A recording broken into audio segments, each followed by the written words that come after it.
is not the right camera? Wow, all my cameras are messed up. So we're just going to do this one for right now. All right, there we go. Man, so many things change when there's updates. It's always like that. Always things changing. Always things changing. What is up, Cosmic? How you doing? Yeah. Give me 1 second. We will do this intro. You're going to go grab something to drink. So Yes, we'll get this indeed. gone. There we go. So main cam. Interesting. Oh, that's why. Okay, so let me do that. There we go. That's what I wanted for my main cam. Promise we know what we're doing here.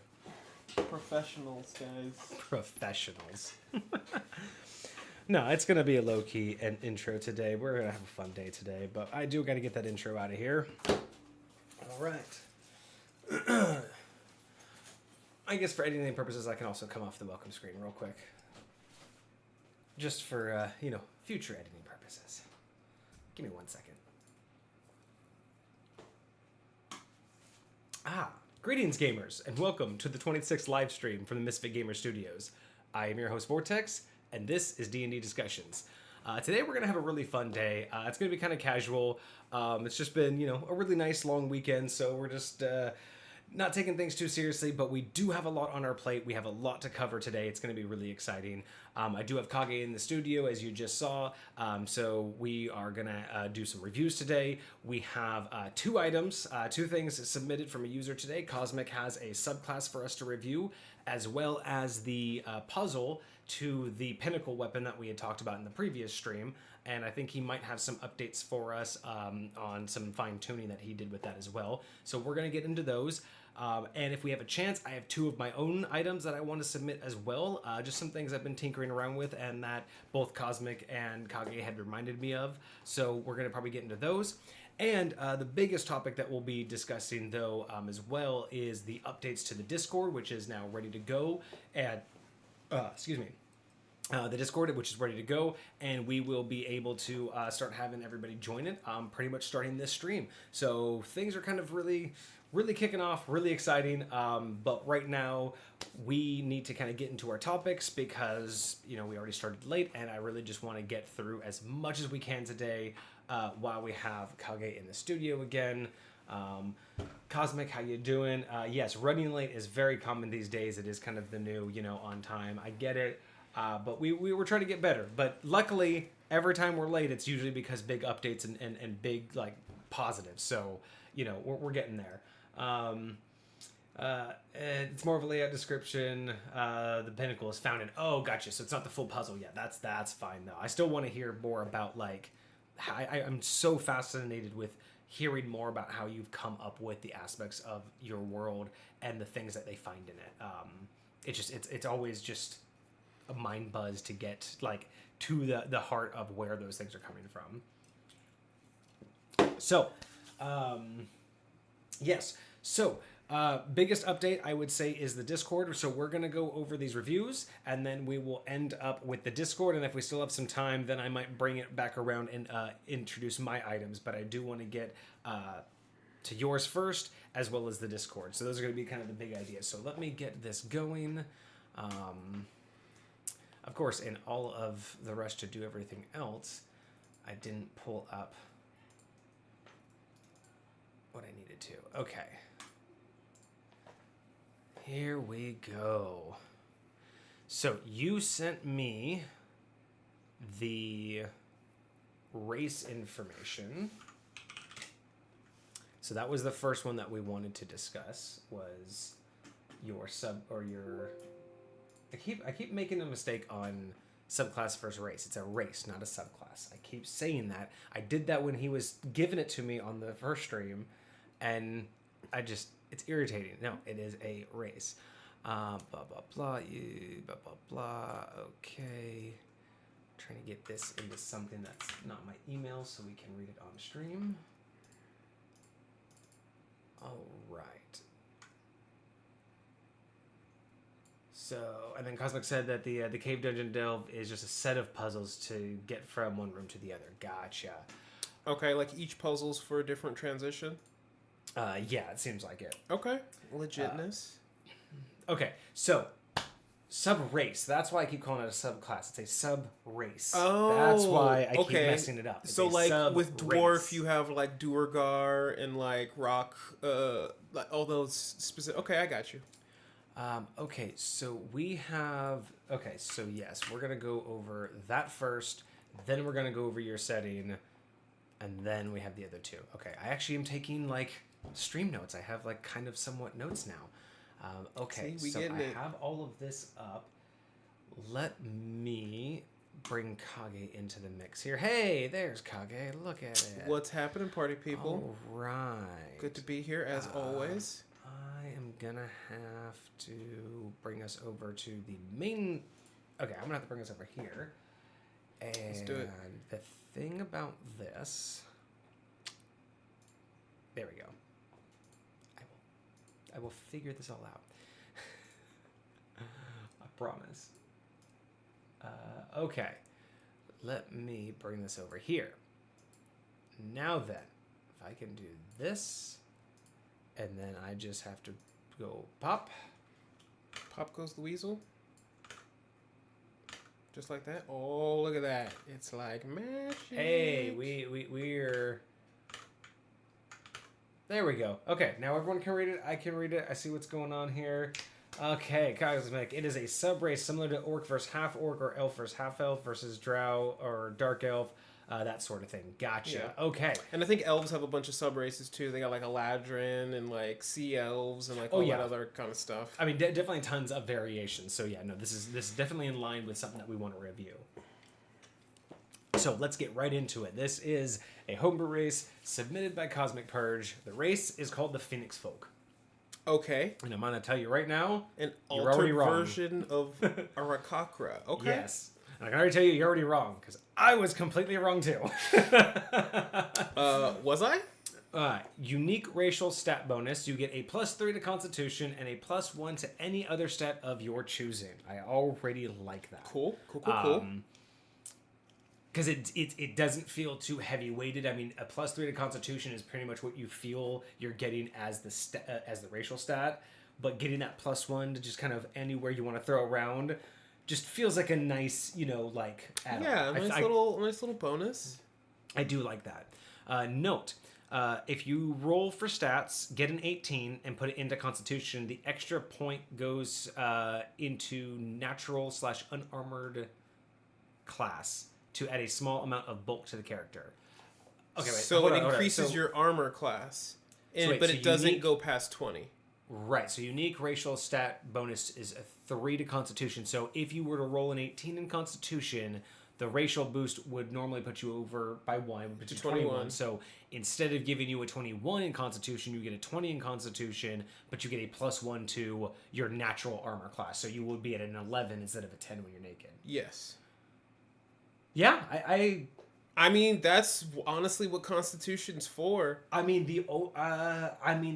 yeah, no, I like it. The only other option I would consider is, depending on how you wanted to play it, the only thing I would actually consider being worth it is either a boost to max HP, so maybe like an extra 10 HP base, because even a level 1 would be kind of nice.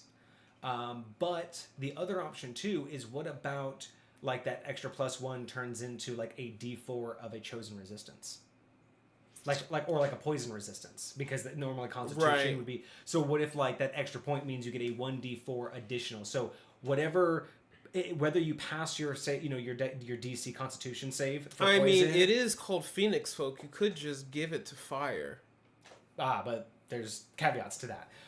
But yeah, I don't know. But thinking about it as Constitution, though, I'm just thinking like, I like the idea of just adding it to your AC. That's a strong idea. I'm just trying to flex it out. You could justify it with HP. I could totally see, especially because, so anyways, in 5th edition, your HP is based on your Constitution. And Yeah. if you bump your Constitution at all, your entire HP pool gets increased Yeah. for every modifier point that you put into it. And that's what I was thinking about, so- adding it by like a full base of like 10. Yeah, and because it would that- add more than what would normally be added. Exactly. By the I could extra totally point. see that. I could totally see that. But yeah, no, I think an AC though, I think it makes sense. in general, especially when you're rolling such high stats. I mean, yeah, if you're already at that 18, just giving you that extra AC to kind of just add that bulk, that natural like lean muscle, that ability muscle. I like it. I think it works. I think it's a strong idea. Very cool. Very cool. So we have unique racial abilities.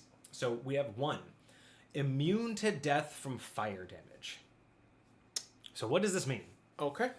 When a Phoenix Folk dies from taking fire damage, so essentially when the cause of death, at the cause of 0 HP is fire specifically, they automatically revive 3 turns / rounds later at full health. In lieu of making death saving throws. So they just wait the 3 rounds. Got it. But they do take a point of exhaustion, as well as a penalty to their max HP equal to double their proficiency bonus. Okay. So essentially... Is that a permanent? Yes, penalty? I believe so. I believe these are permanent. So it can eventually... Yes, eventually it would kill you. So okay. especially if you spammed it, it would kill you. Got you. So yeah, so you would gain the exhaustion, and then your max HP is double your proficiency bonus, is how much max HP you lose upon res. But remember, you are resing after 3 rounds at full. Yes. So you are going to take that little hit. At your new full. But yeah, at your new full. Which still is pretty clutch. I could say that's pretty clutch in that specific situation. It is a natural part of their diverted / mutated bloodline that is one of the main reasons why they're related to, but can still be considered a form of the Aarakocra. Okay. Aarakocra. Whatever. I could never say that right. Such a, it depends on, so many different variables of how you're going to pronounce that. Aarakocra, I think is what it is. Yeah. So, should a Phoenix Folk keep dying due to fire damage, this penalty stacks until their max HP reaches 0, or they reach a total of 6 exhaustion points. Of course, because 6. Whichever comes first. To make up for this, their hit die is a D12, overriding their normal hit die from their chosen class. So okay. I'm liking it. It's interesting. It's giving, especially because this idea of, imagine being thrown in a pit of fire and you res in the fire and then immediately die if you can't make it out. Like that's one of the situations. Or again, if you're getting spammed with spells, could be another situation. But yeah, very interesting way to help work on that, and I do like the D12. I think it especially works because the D12. it's based all around Constitution. Like we're basing this all around Constitution. You're not trying to make it uber powerful. You're not trying to make it. You're kind of making a tank, but it's more of a long-lasting tank than it is it's more of a sponge than it is a tank. And I don't mind that. Making it more of that that bullet sponge kind of concept of it's just going to be able to take a lot more hits. Yeah. Versus being able to just block everything, And then unique race ability. So first unique race ability, basically it cannot die. Immune to death. Yeah, it cannot die from fire damage. Fire damage will result in a full res minus double their proficiency points in HP, max HP, and a point of exhaustion. Unique racial ability number 2. Lack of spellcasting adeptness. I like this one too. Interesting. So, Phoenix Folk do not fully lack the ability to cast spells as a whole, but their capabilities of doing so poses a risk to themselves. I love how he did this. Interesting. Because again, he's not fully taking it away from you. Because my first thought is obviously tanky wizard. Yeah, no, right? and that's the idea. Okay. Tanky wizard, but all right, that's the thing. So it's a potential risk to themselves and the potential risk to those around them. Interesting. Their kind of magic isn't as adept to spellcasting as every other race is. So think of it as playing a wild magic sorcerer, but as a race trait rather than a class trait, and it's less random. So it's kind of like focusing around wild magic. I'm not gonna lie, I've been playing around with completely redoing what wild magic looks like because I think it could be done a lot different and a lot better to give an actual field of wild magic. But I'm very interested to see what direction this goes. So lore. So due to a genetic mutation, this creature looks like an average Aarakocra at a distance, but on closer inspection displays slightly different appearances, usually in the form of red, yellow, or orange-hued feathers, or in the rare instance, a golden hue, which is considered as a sign of natural leadership and is very common to be the next leader of the clan. Okay. The mutation that makes them different from the Aarakocra is also what makes them have the difficulty at spellcasting.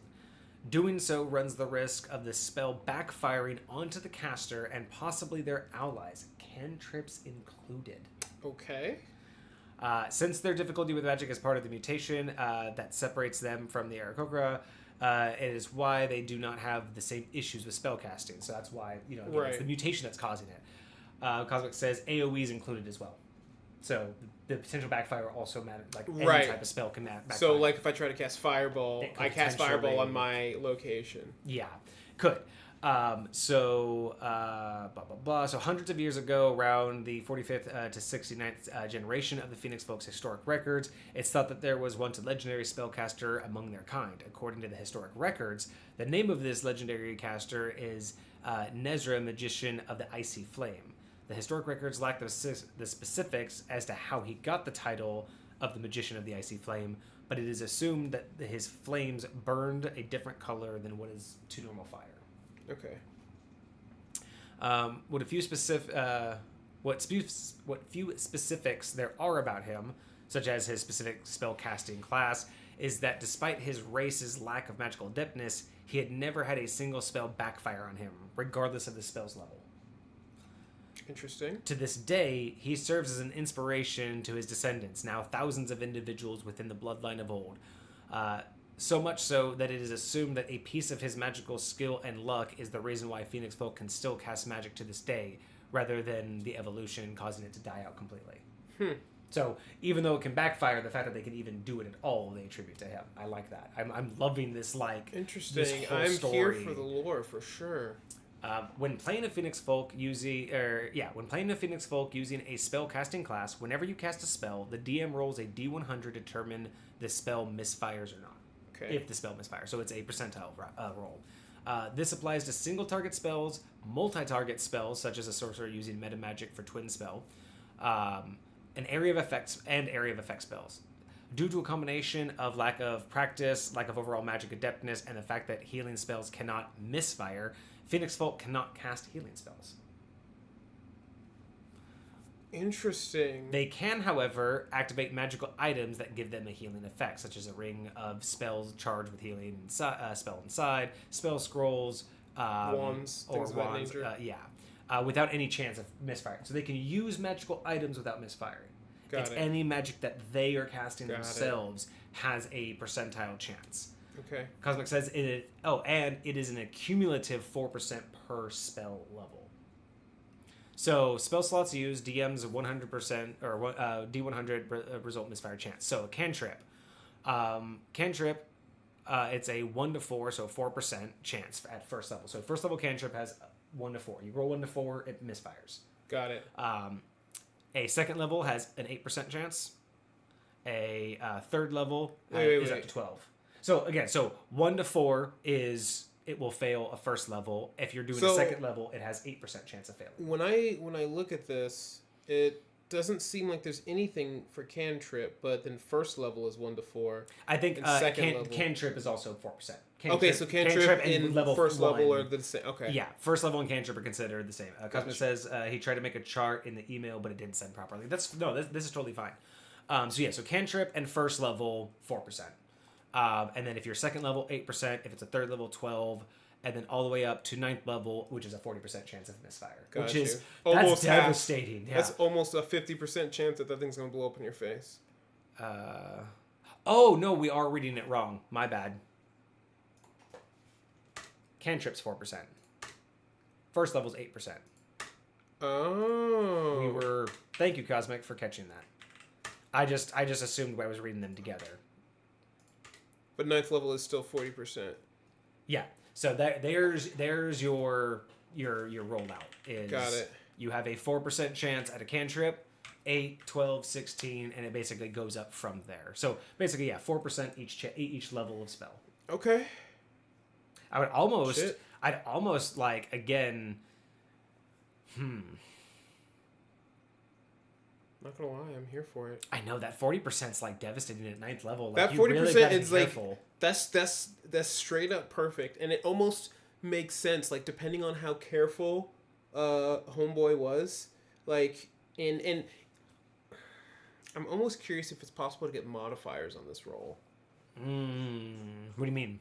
Like on a D20 roll, you can get like a +5 or something like that due to your like say your spell casting. I wonder if you could do something, either good or bad, to get a modifier. Maybe you get a -5 to your roll for some fucking reason. So when you roll these percentiles, if you roll a 10 and you're casting a cantrip, well, you just got a -5. That brings you awful close to a 4. You know what I mean? So what if... how would you... Yeah, because you could write it in at the very beginning and just say, like, upon character creation, they roll an extra die, but then you're just adding, like, more difficulty to what's supposed to be an already difficult roll. But it's like if you could almost do something to where they're essentially like... Because, again, using the story, right? So I'm going off of his story. That their ability to cast magic and all of this is remnant of the ancient spellcaster, kind of like sorcerers have an ancient wizard in their past. So what if you looked at it from the point of view of maybe if you kind of like how you give out inspiration, maybe if you do something that is inherently in character, instead of giving this type of player an inspiration like regular point, inspiration, what if you gave them a percentile roll and it was whatever you rolled, take a quarter of that, and or like maybe you do 1 through 25 is 1, then 2, then 3, then 4. So you give them every single time they do something, instead of an inspiration point, you let them roll a D100 or percentiles, and at every block 25, 50, 75, and 100, you give them 1 extra percentile. Got you. So like they did something so good that it unlocked ancestral knowledge, or the bloodline became more pure, or the ancestor looking down upon them from the divine realm said, that is my, is one of my generation. And it's just a slight, like, instead of giving them that inspiration, it's like, no, you get 1, like, oh, you rolled a 10, you get 1 percentile boost. So now it's an 11. All of your rolls are now 1 percentile better. But at the same time, you could do the opposite. If they do something that is really devastating, or every time, like if they get 3 fails in a row, if they get 3 backfires on spells in a row, maybe they lose a percentile. Like, so you have a way for them to gain and lose it. Part of what I was thinking is something to the effect of like, hey, so a lot of what you're trying to like pull this from and like cast this from, like say if you have a point of exhaustion, and you're trying to cast a spell, right? Because for the most part, casting a spell is kind of safe when it comes to exhaustion. But if you're trying to cast a spell with a point of exhaustion, especially, like I feel like that might increase your chances of it backfiring on you, right? You know what I'm saying? So like, say for every point of exhaustion, you get like a -5 or a -10 to whatever your percentile roll is, right? So, and that's just while you have exhaustion. It doesn't like stick with you, but like that would be something that would like suck. Or say something is going on, like say you're something's like powering you, or you're in the zone, or you have some sort of like extra energy. Whenever you cast a spell, maybe you get a +5 to your percentile roll. So say you did roll low, say you want to cast this like 9th level spell, but you want to increase the likelihood that you succeed in it. You could, I don't know, drink some potion. You could pray to your god. You could do something to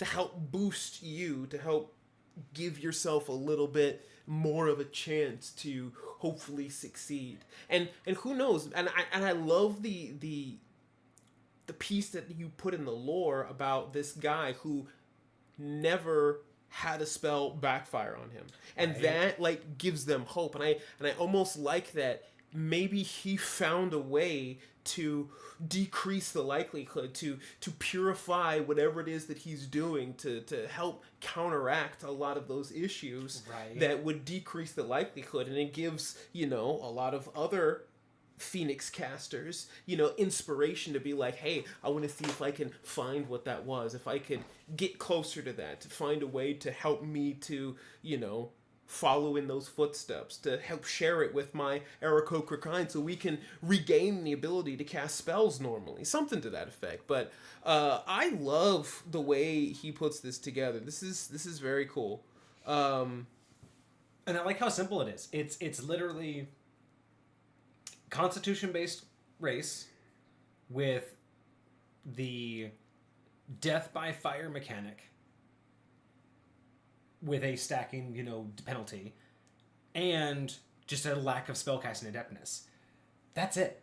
Like, it's a great backstory. It's a lot of amazing lore to work with. But And it's when you huge, look at like- it, like, imagine the character build off of this. Because, you know, granted, is it really smart to choose this? And, like, you could say, like, this would be really easy to work around. Just don't choose a spellcasting class. But that almost kind of doesn't play into it enough, almost, right? It's almost like you would at least want to multi-class into something that's magical. I mean, I would say, you know, this gives you a large downside for the whole class, right? But it also, the immune to death by fire is a huge upside for the whole class, right? Right. So I feel like it balances itself out. So if a character wanted to say, hey, I want to focus on being a barbarian, right? And, you know, this constitution is going to help me out a lot, and I'm just going to lean into that. Like, they could just be really good at that and not have to worry as much about the spellcasting. But again, they wouldn't be good at spellcasting. Like, that downside would still hit them. It wouldn't matter as much for their character, but it would still be an effect that they are subject to. True. And say somebody else. And I almost look at it as like, think about the actual race of people. There are going to be people in that race that are going to want to avoid spellcasting because they know it might backfire in them. There's going to be people that are going to be scared of it. Oh, so, like, I can totally see plenty of people being out there and just not being spellcasters as a result. Or somebody, just like we were talking about a second ago, wanting to follow after that guy's footsteps, wanting to find the way, wanting to be the one. Right. Or just any reason And that they would... I think that's more of like the gear towards play style is you kind of want someone who because you know, other than the whole I don't die by fire, not being a spellcaster who would kind of want to go after that, like, you know, like follow in the footsteps. Yeah, it's yeah. almost like a so you're definitely doing the exact opposite of min-maxing. You're max minion. Because realistically, like, let's say I just want to be a rogue, but I want to be this guy, and I'm like, so you want no magic whatsoever? No, don't want to touch it. And it's like, but you only want to potentially be able to revive if you die by fire. There's so many other it's only because, like, if you think about it, other than the Constitution, it's like you don't get any special sights. Like, it's just when you do. I mean, I'm not saying. I mean, you do know, they I'm still not, have I'm not a the huge flight fan. of the Aarakocra class? Like, Oh, probably. because technically the Aarakocras are the only race that are born with the ability to fly. I mean, no, and that's fair. That's fair. I'm just thinking, like, you know, from a DM perspective, it seems like this would be geared towards you'd want at least I either would a also- player or a campaign around the idea of following that lore. Yeah. Instead of, it just seems like that's a lot of heavy lore to have for something that someone's gonna be like, oh yeah, that's cool. I'm not gonna touch magic. And it's like, but that's your call. You know what I mean? Like, Yeah. but that's again how you when you make these, you have to decide: are you making it as something open-ended that can be played very versatilely, or are you making this for either a situation, a type of campaign, or a type of gameplay? Because those can be two different approaches, Yeah. and that will really tell the difference of what we're talking about right now. Is it well-rounded enough to make sense in other builds? But if that's even the purpose of it, right? Right. I think Cosmic said something about... So maybe play a spellcaster but only use fire spells, so if they do backfire, it can trigger the auto revive from the dying of their own spell. Kamikaze build. Damn, a kamikaze build, especially if you had like from like a clan or a culture where it was like ingrained in them that like that was like, you know, again, the way to die was death by fire. So they would put themselves in situations. There's probably to do a that. cult of Phoenix folk that are like that. That would make sense. That would be kind of fire. Yes, all of the things like fighter, rate of maturity, average lifespan, are all the same of the Aarakocra. So yeah, so I think from a DM point of view, I think the approach is, you know, especially with all builds, right? This is kind of just an all general when you're doing home brewing or when you're just kind of making something that's a little bit unique or different from even what the, you know, just rules is written. If you're just modifying it, I think, you know, answering whether or not that, you know, answering that question, is this meant to just be something that is well-rounded and meant to be used and applied, or are you intending it for something? And if you know that, I think that's more of the healthy option. Do you think it kind of, I was going to say this before, but I think it kind of locks players out of being a cleric? Because, like, I feel like I was wondering that, though, because it's not magic, though. Technically, it's not the same type of magic. Like, they could backfire normal spells, but, again, depending on how you look at it... Right. Does cleric magic... Because I was wondering in the back of my head, I'm, like, thinking about, like, how would you want to portray the one who never backfired, right? Would you want it to just be that, you know, that's just who he was? Like, you want him to be the true hero, so you write him as, no, he just was naturally that good. Or he found a way, or he did something. Do you want to, like, maybe he mastered it himself? He chose to take time and mastered it. Or was it, not necessarily a con artist, I mean, you could say he was a con artist, but maybe he just used a lot of magical items and just never told anybody. Or what if he was a warlock? He decided he naturally could do magic but couldn't do it well, so made a pact with a warlock that just says, all I want from you is to take away... I don't want magic, I don't want all of the power, I just want you to take away my negative. I just want you to absorb any chance that the thing will backfire on me. Yeah, like that's my deal. You just take away that you... Or what if the deal was, you take that away from me and put it on somebody else, but I'll take one of their negatives. So find one of your other patrons who has a negative that they're willing to give, and I will give off my... And then imagine the storyline. So what if the BBEG or someone along the line that you come to, like, help, or... like, eventually you run into the person who you switch with. You don't know you switched with them, but their negative is that they have this inability to cast spells. And what if they are, like, supposedly a huge... like, what if that is the BBEG? He made a deal with this, you know, patron to get rid of, say, like, a defect that he thought was not going to let him conquer his plans. And the patron said, are you sure? I have another guy. He's willing to switch too. He's like, I will take anything, just not this. And what he got was... spells backfire, and what if he's like a super powerful mage? So you get to the BBEG battle, you're intimidated, he's trying to intimidate you, and then halfway through the battle, 40% chance of like banishment, and he's gone. Like, Does he banish himself? You know what I'm saying? Like, that's it funny. could just, you know, so you could have it like one of those things where, and then I thought, what if it was more of a divine thing? What if he was a cleric or a paladin, and it was the divine powers that he could do without error? So, you know, and really how you want to shape that story. He doesn't have to be a bad guy. It could be for completely legitimate reasons, but is there also a way to find out, right? Like, do you want your characters to adventure and find out why he was able to do it, or do you just want them to imagine their own ways? Because, again, as a DM, do you want there to be a solution, or do you want this to be a thing lost to history? Because that's okay.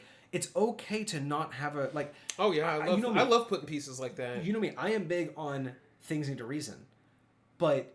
I have intentionally let things be lost to history, and I don't have a reason for them because I want that. I want the idea of it can be organically created. Well, no, it's not meant to be known. There are things in my realm that I have chosen to let be lost knowledge. I don't have an answer. Not as I don't have a reality, but the idea is that they were lost and truly lost even to Zenith. So they are gone. There are just pockets. And I think that's okay, like something like this. Having if you wanted it to be where this lore is unsolvable, but it's only there to push, right? I mean, sure. Yeah. I think that's a general, you know, a generally good idea too, as long as you know that and you're not just, you know, again, different than saying, well, I'm the DM and I'm just saying that's how it is and I don't want to reason.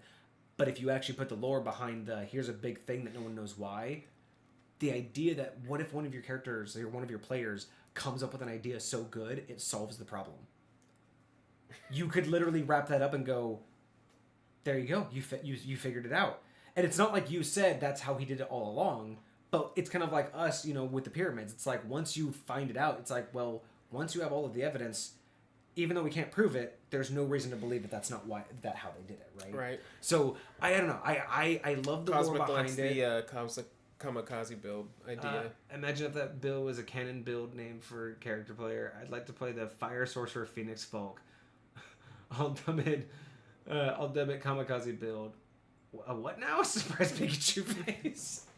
Exactly. Man, that would be so crazy to do a like. And then imagine they went out and just did a whole bunch of stuff to get themselves Imagine one of them got that freaking cloak that gives them like resistances and immunities and shit. Oh man, yeah. Bro. Well, and then it's like you do things like, I mean, man, imagine like being a barbarian sorcerer, just rage and then run in there, cast fireball, and then. Well, technically, according to 5th edition, Oh, yeah, barbarians can't cast spells while they're raging. That is, well, that does make sense. It is the concentration issue. But that would be absolutely insane to just, again, if you have it for the idea that it can be done on many builds, like, it's fascinating, but I really think that if you're going to do something that's truthfully not a magic build, I feel like that would be out of place in a basically, if the storyline or the gaming group isn't geared towards some of this lore, it just seemed to be out of place to randomly choose this subclass to just go on a normal adventure, right? Like without adapting some sort of aspect of either that lore or having that. I definitely think it would add a lot to include the lore into the story, but I mean, you know me and my games. Like my games are like chaotic enough. Like you can be whatever the heck you want. Like say we're doing a one shot and you just want a character with like stupid constitution. Like go for it, man. Like we'll run around, have a good time for a little while, and that's to be fair. And maybe I'll kill you with fire once just to see what happens. And maybe that's it. Maybe if the entire build is built around that +3 constitution and that +1 AC, because you're just gonna min max it out to make sure that you get the 18 constitution, so you get the +1. Like I could see it. Like I could totally see it being a valuable like asset. It's just again from the play value outside of just doing the metagame min maxing. It's like, how do you play that character if you don't incorporate like it just seems like a very interesting character to play without having some sort of incorporation with that. Yeah, no, I do agree, especially for players like us that like to get into their characters. I've definitely played with some people that are they basically don't speak unless it's like combat. It's like, hey, this is what I'm doing, this is what I'm trying to kill. Other than that, they're just kind of like the grunty like. Or there's the players who I call them the shell players. Like the character that they play is not the shell that they built. So the character sheet is the shell. Mm-hmm. So they play a character, right? And they're just like, whether they get into the character or not doesn't matter. But what they built is not like what they actually act like or play like or do. It's just they min-max everything into a certain spec for certain situations, and then they play however they're gonna play. Yeah, and then the play style is like, wait a second, you want to be this uber mage that can cast everything and everything from a distance and have no health, but you also want to try to intimidate every guard ever in their face. Like you want to be a bar fighter, but you want to be like just it's those things where it's like you did not build the character to play this way. But hey, I'm here to let the world figure. I mean, let's just see what happens. And that's what I'm saying. As the DM, I am just here to let the world react to you. I'll there's a meme out there that was basically it just says like when the DM says, "Well, you certainly can," and it's a picture of a stoplight with the red and the green light on. And I'm like, that sums it up the way that I like to DM. It's like, look, I'm never going to stop you. I'm just, I might kind of, let you know it might not be the smartest move. But if you want to do it, I'm not going to say no. So, Cosmic, you had a couple questions for me on last stream about what I thought Kage would like the most about this. I think I pointed out from the brief description I got, I felt like you would have liked the aspect of it being a sub race and kind of going against like it has nothing to do with being like immune or resistant to fire. It's just it is a death penalty or a death attribute. I thought you would really like that, and then second to that, I thought that you would really like the alteration to its ability to potentially have backfire magic. Yeah. I didn't know anything about the lore, so I couldn't comment on that. But just looking at it, like based on everything else about it, it just seemed like those. Like I think that you would have liked, just really appreciated the fact that it went a new direction with the fire death. I think that would be the top choice. So, a game that I really enjoyed playing a while back when I was still in the military is Destiny 2. Or not Destiny 2, just the first Destiny, Destiny, right? okay. Like the original Destiny, like that's the reason I became a PlayStation gamer, because before that I was always Xbox because of Halo and all that extra stuff. But once that game came out, most of the people that I was stationed with, they all played on PlayStation. So, you know, I got a PlayStation, 4 at the time, and I started playing with them.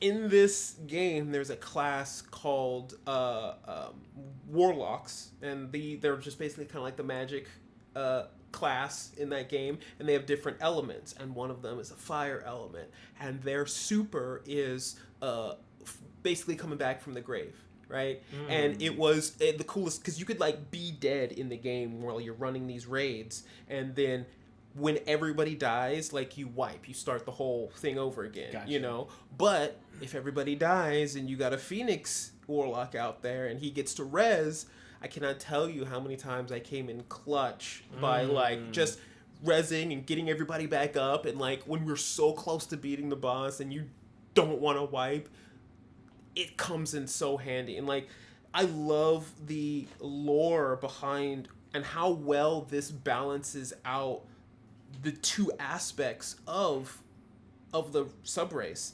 It's basically saying like, hey, you're really strong, you have all this constitution, and while it gives you this innate survivability that others wouldn't have, and could give a magic user such an edge over any other magic user, because the majority of the time you spend so much of your energy and effort focusing on your magic, you don't really beef up your physical constitution, your strength. Like that's why you can't really wear armor like that. It's why you can't really too much time studying. Yeah, you're so focused on like becoming powerful. Right. Like that's where you put your time and your energy. And so somebody balancing that out where, hey, you're just naturally just have the survivability that most other people wouldn't have because of your existence.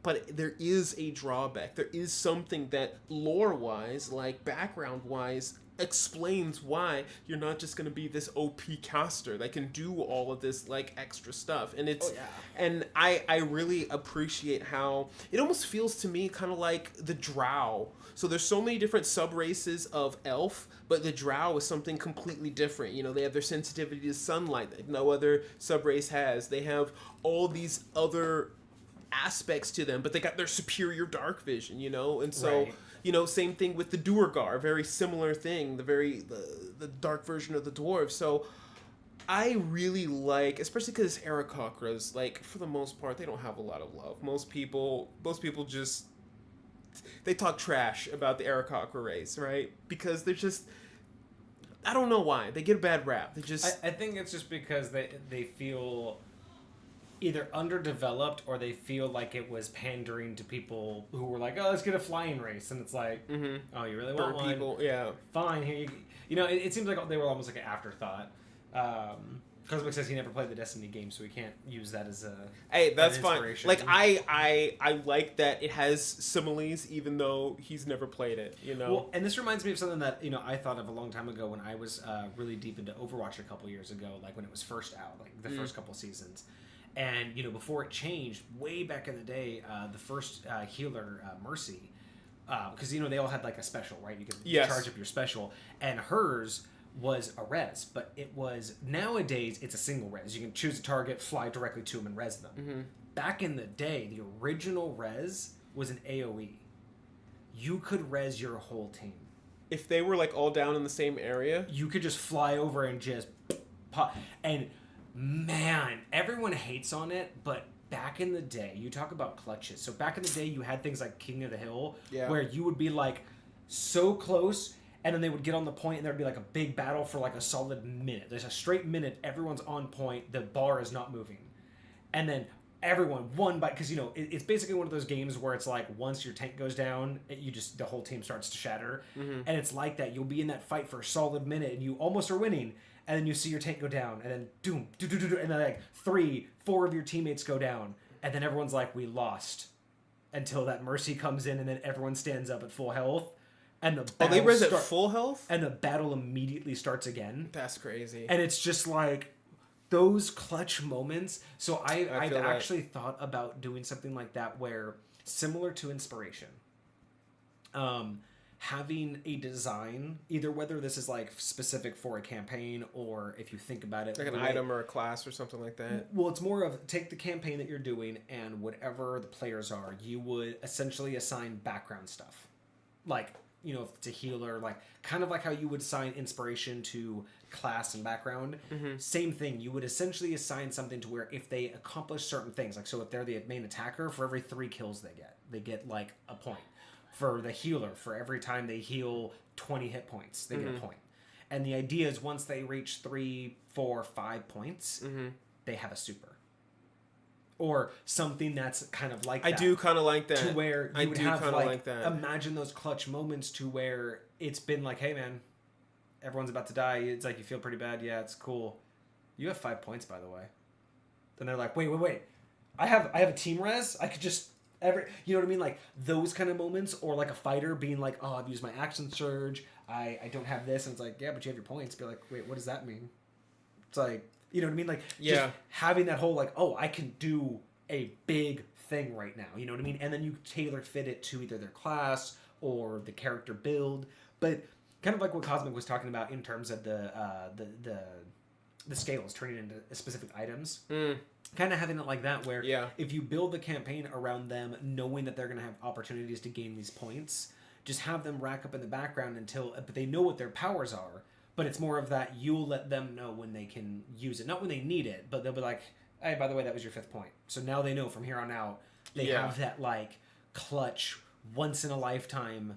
I can, you know, do this, you know, and maybe it's like, again, maybe if you have a barbarian or a fighter, maybe theirs is like a beefed up version of Second Wind.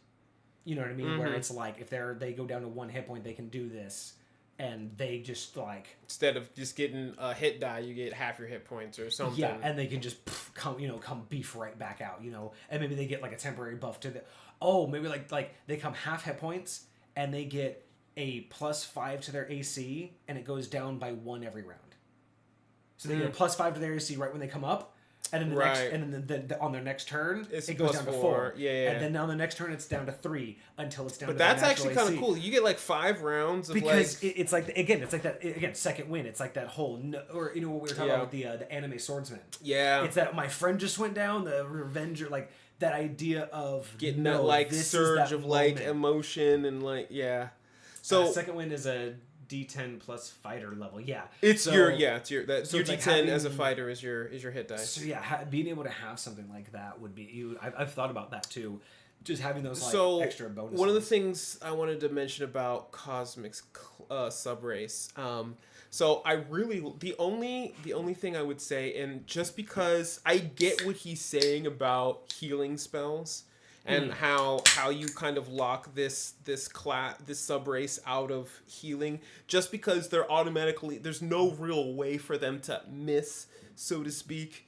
Unless you can fuck it up and turn it chronic. What I was thinking What I was thinking is what it would do is it has a chance to not heal. It has a chance to do damage or to do the wrong thing or something like that. Like say if you're trying to do something like cast Lesser Restoration, I got you. Instead of taking a thing away, it adds one to it. I got you. The backfire, if it backfires, you give them health.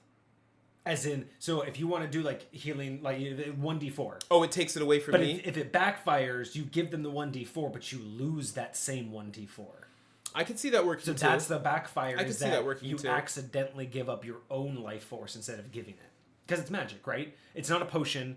It's not something that's exterior. You're trying to take magic from the world, form it into essence, and give it to someone. But your backfire is that you gave your own essence instead of the world's. Right.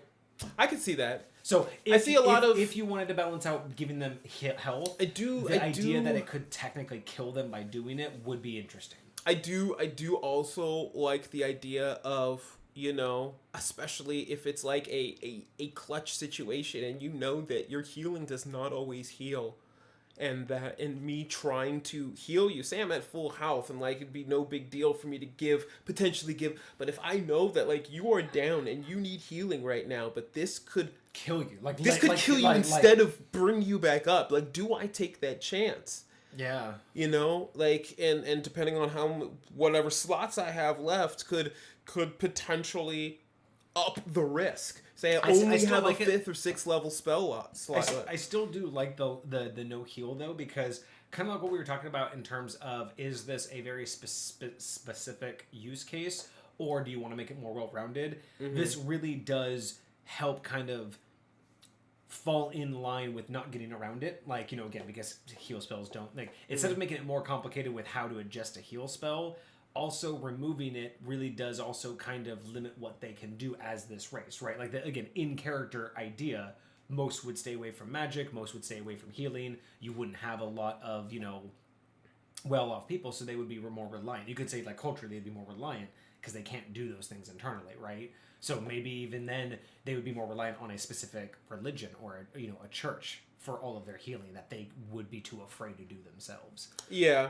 but yeah, it's I do get that. I mean, I do think it would suck as a player, like, oh, I just don't have this option as this race, or if they have healing, but magical items are still completely on the table. I mean, your magical items are always limited to how freely you can get access to them in game, which is always dependent upon your DM, and so it again, I always want to make sure that the player has the ability to go seek out whatever it is that they're looking to seek out. But no, I 100% think that this is the way that this is put together. I think even as is works great. Yeah, no, I think it's actually pretty solid. I like the focus on Constitution. I like that it's not really taking too much. I mean, again, it's a race, right? This is subtle alterations to your character build, right? These aren't supposed to be like the key attributes of your build, right? Because you have so much more. You have your class, your feats. You have so much more going on that the race is more of those like background attributes. And I like these background attributes. I like the idea that they give enough to where, as you're playing, like that Constitution bonus and the lack of casting spells, that right there, and remember, it's a plus 3 to Constitution plus one other stat too. We also got to remember there is still that plus one other stat.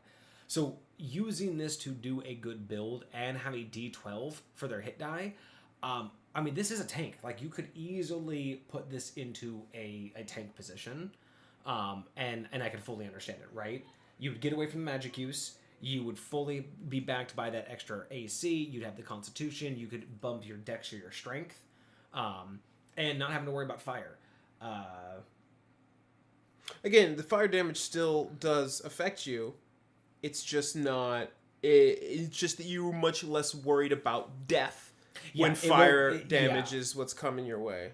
And so so I think it's really solid. I really think that the most difficult part is making it interesting in context. And what I mean by that is, if the campaign isn't fully wrapped around this lore, or if the player decides not to indulge themselves in trying to, discover the secrets of the perfect magic caster, I feel like the more difficulty would be for the player and the DM, right? Whoever, for both sides. I think it's just making this fun and spicy in game, but it has a lot of potential, and I think it suits it sits right on that line of being well-rounded, but almost being geared towards a specific use. Like I feel like it would be best used with a campaign geared around it, but it's well-rounded enough, it's well built enough that like what we've talked about, we could build another class around it. We can easily take this race and build multiple classes around it. Oh, for sure. And make them viable. I just think that again it would be more difficult in gameplay purposes to make these particulars more juicy, right? Like in a roleplay setting. Because it's hard to, make just a big constitution. Like, again, if you're just a big walking tank. Like, I mean, granted, now, if you're just a big walking Aarakocra, like, that could also just, again, being the player to play that character out without the lore behind it, I just find challenging. I would be challenged to make that character interesting. If I wasn't acting out the difficulties with magic, if I wasn't acting out the idea of trying to find out why, if I wasn't in a situation where I'm the anomaly, like, again, it's one of those, how do you make that particular race unique without kind of forgetting that that's what you are? You know what I mean? Yeah. And maybe that's my problem. I mean, I would say I would just of it. focus on another aspect other than their race. There could be a lot more about their background, about their class, about how they got whatever abilities they have, depending on what class they end up going. Like, I feel like you could do more with just almost forgetting that is their race. Right. Yeah, that's your race, but I mean, like, imagine you're a human. Most of what's going to be interesting about you is not going to be your humanity. No, exactly. But that's my point. It's the challenge is to make that particular choice of being a Phoenix folk. Like it would be, the challenge would be to utilize that. It would be easier to let it fall into the background. Basically saying, I'm using this character for the Constitution boost. I'm using it because it gives me a +1 to any other stat. I'm using it because I'm not running a magic character. Like, I would find it hard to make it fun to use and add it into the roleplay that I am this race. Like I said, I do think it would be more likely that it would just fall to the wayside. Interesting. And to me, it's like, it's a beautiful race, but if it's going to end up falling to the side, it's almost a waste. You know what I mean? It's almost just a waste of a character build if you are only using it.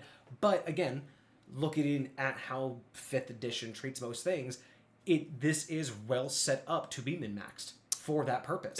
Very much so. That's not a problem. I'm not saying it's a problem. I'm saying the difficulty for the DM and the player would be if the game isn't oriented around the lore, how do you play this character and make it interesting that you are this race? If that's what you're trying to do, if you're trying to make this race be interesting, yet there's not a lot of lore about... See... And that's what I find interesting. See, and this goes back to DM styles. Right. So whenever I'm doing a session 0 with my players, like, you give me your character build and like who and what you are and like a little bit about your backstory, and then like I take that and that is how I build the campaign. Oh yeah, no, you and I so definitely, yeah. So it's it would be hard for me not to. I'm looking at what I'm saying is, again, that's what I'm saying is, when you are playing like that, when the world that you're playing in is going to use this, it is going to be a fantastic character to build. What I'm thinking of is, imagine you're just rolling through and you're just going to go roll into a campaign, and it's just hey, we're just going to do dungeon delving. Oh, hey, I could do this thing. This is, to me, trying to incorporate, oh, well, I'm this particular Aarakocra and here's all my things. If it's just like a dungeon delve, it's going to be harder for me to make my character sound interesting and act out being different than just another Aarakocra.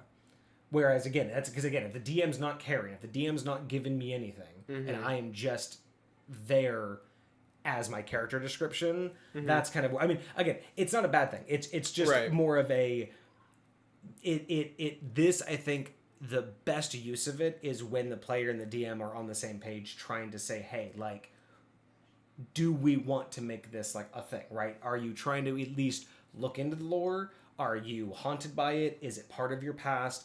Because I think if you're just choosing it just for the min-maxing, it's one of those, I mean, there's so many other better ways to do it. Like, it would be a waste to use this subclass on a min-maxed character.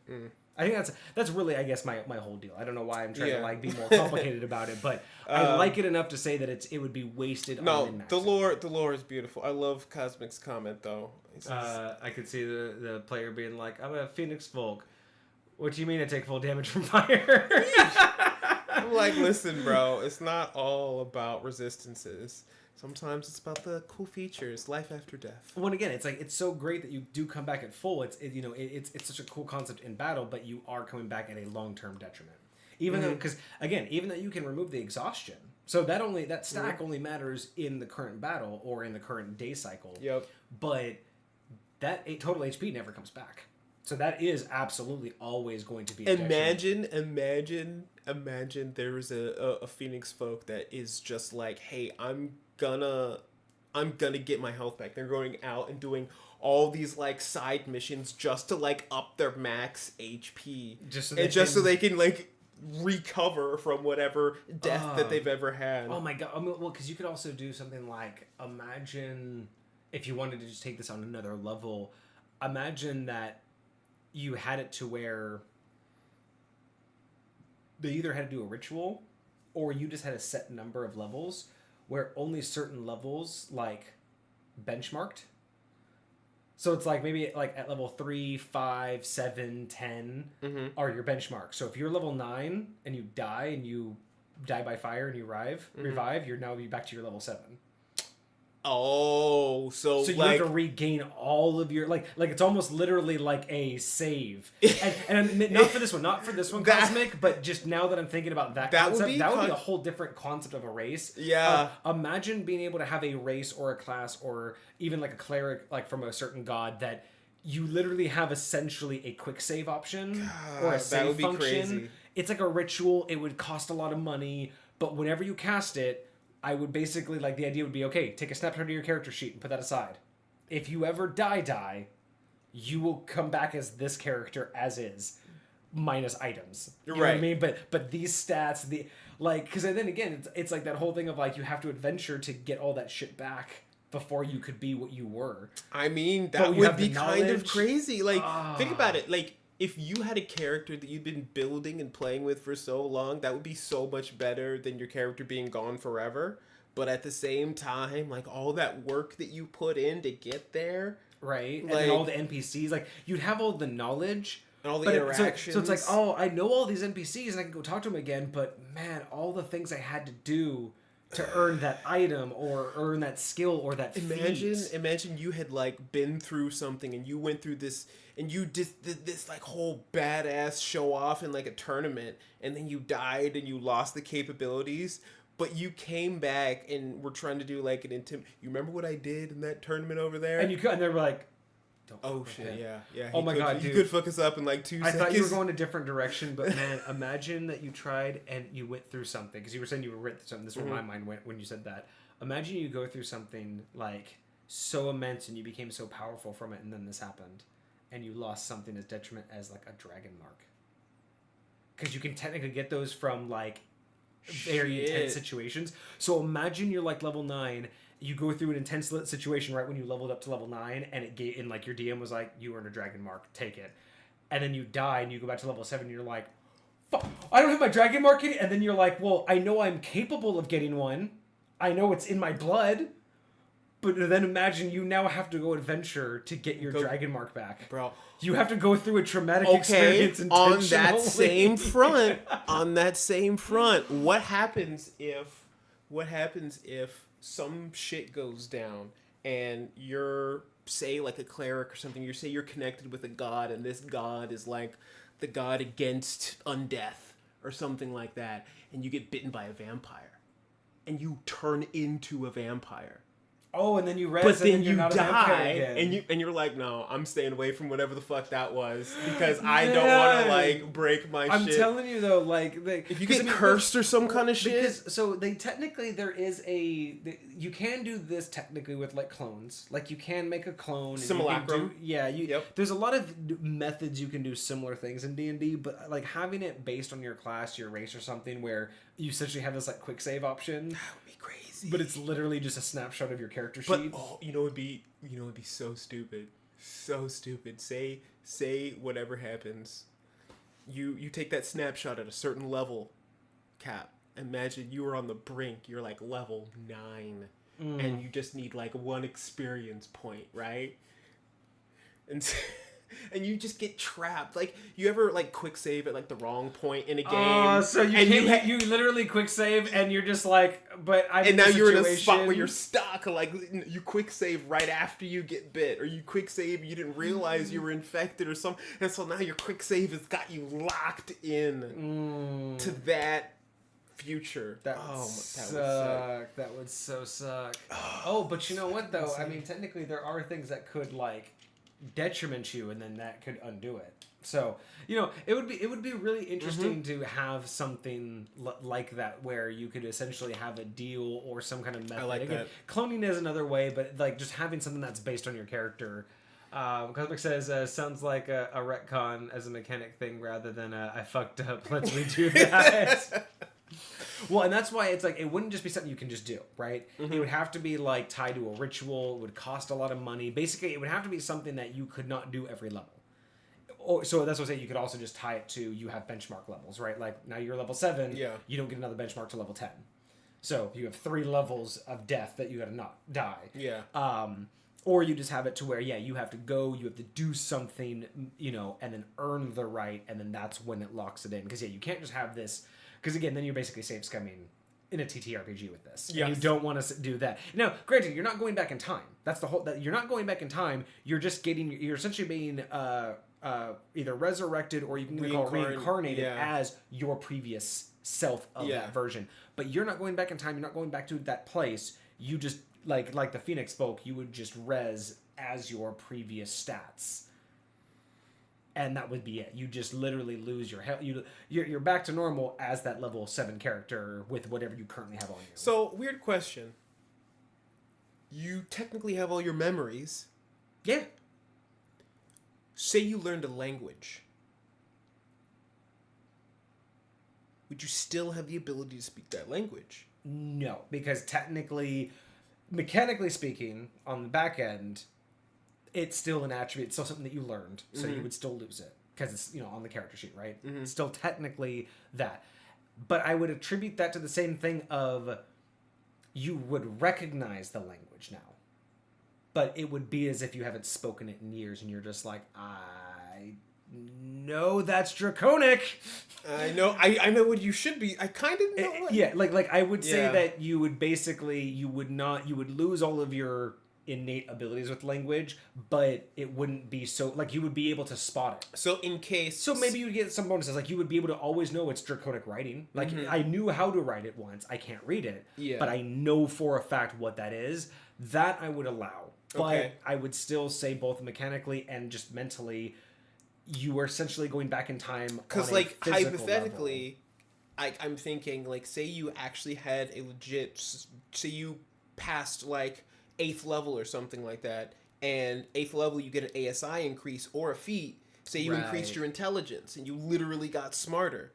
Like, that would technically go away, but, like, all of your memories, all of your... Well, because I mean, you could say that you should lose everything, memories included, like, you literally get the new body and then your brain didn't have all the connections, but that's a little bit harder to play. I think agree it's that better you to should say still that you have your memories, but it's kind of like that whole thing of, like, I attribute it to the same thing of, like, I used to be able to speak fluent Spanish. Can't anymore, because it's been literally over 10 years since I've spoken it. Right. I can recognize Spanish over any other language very easily, and some dialects I can tell apart because of what I grew up with. But I can recognize it when it's written because I know most of the way that the language is formed. But do I understand any of it? Yeah. Here and there. Like, I can pick out tiny things, but there's no way I could pick out a conversation. I couldn't go sit at a bar and I'd maybe know where, you know, someone works, but that's not the same as knowing what they do. Could you read the menu? Oh, probably not. Like, I might be able to be like, I've heard of, like, I know of Mexican food, so I know the name of it, but I would not be able to read a menu and go, oh, I know what these things are. I would know if I heard it. And that's how I would attribute it, is if you learned a language and then lost it, you'd have all of the familiarities with it. I feel that. But essentially, just like on the character sheet, you'd still have to relearn it. Okay. And same thing with, like, again, like, you know, you could say the same thing with, like, proficiencies. Like, well, I learned the dagger, you know, but you don't have the muscle memory of it anymore. Right. So technically, it's like, yes, it feels familiar. You pick up a dagger and you're like, I should be able to.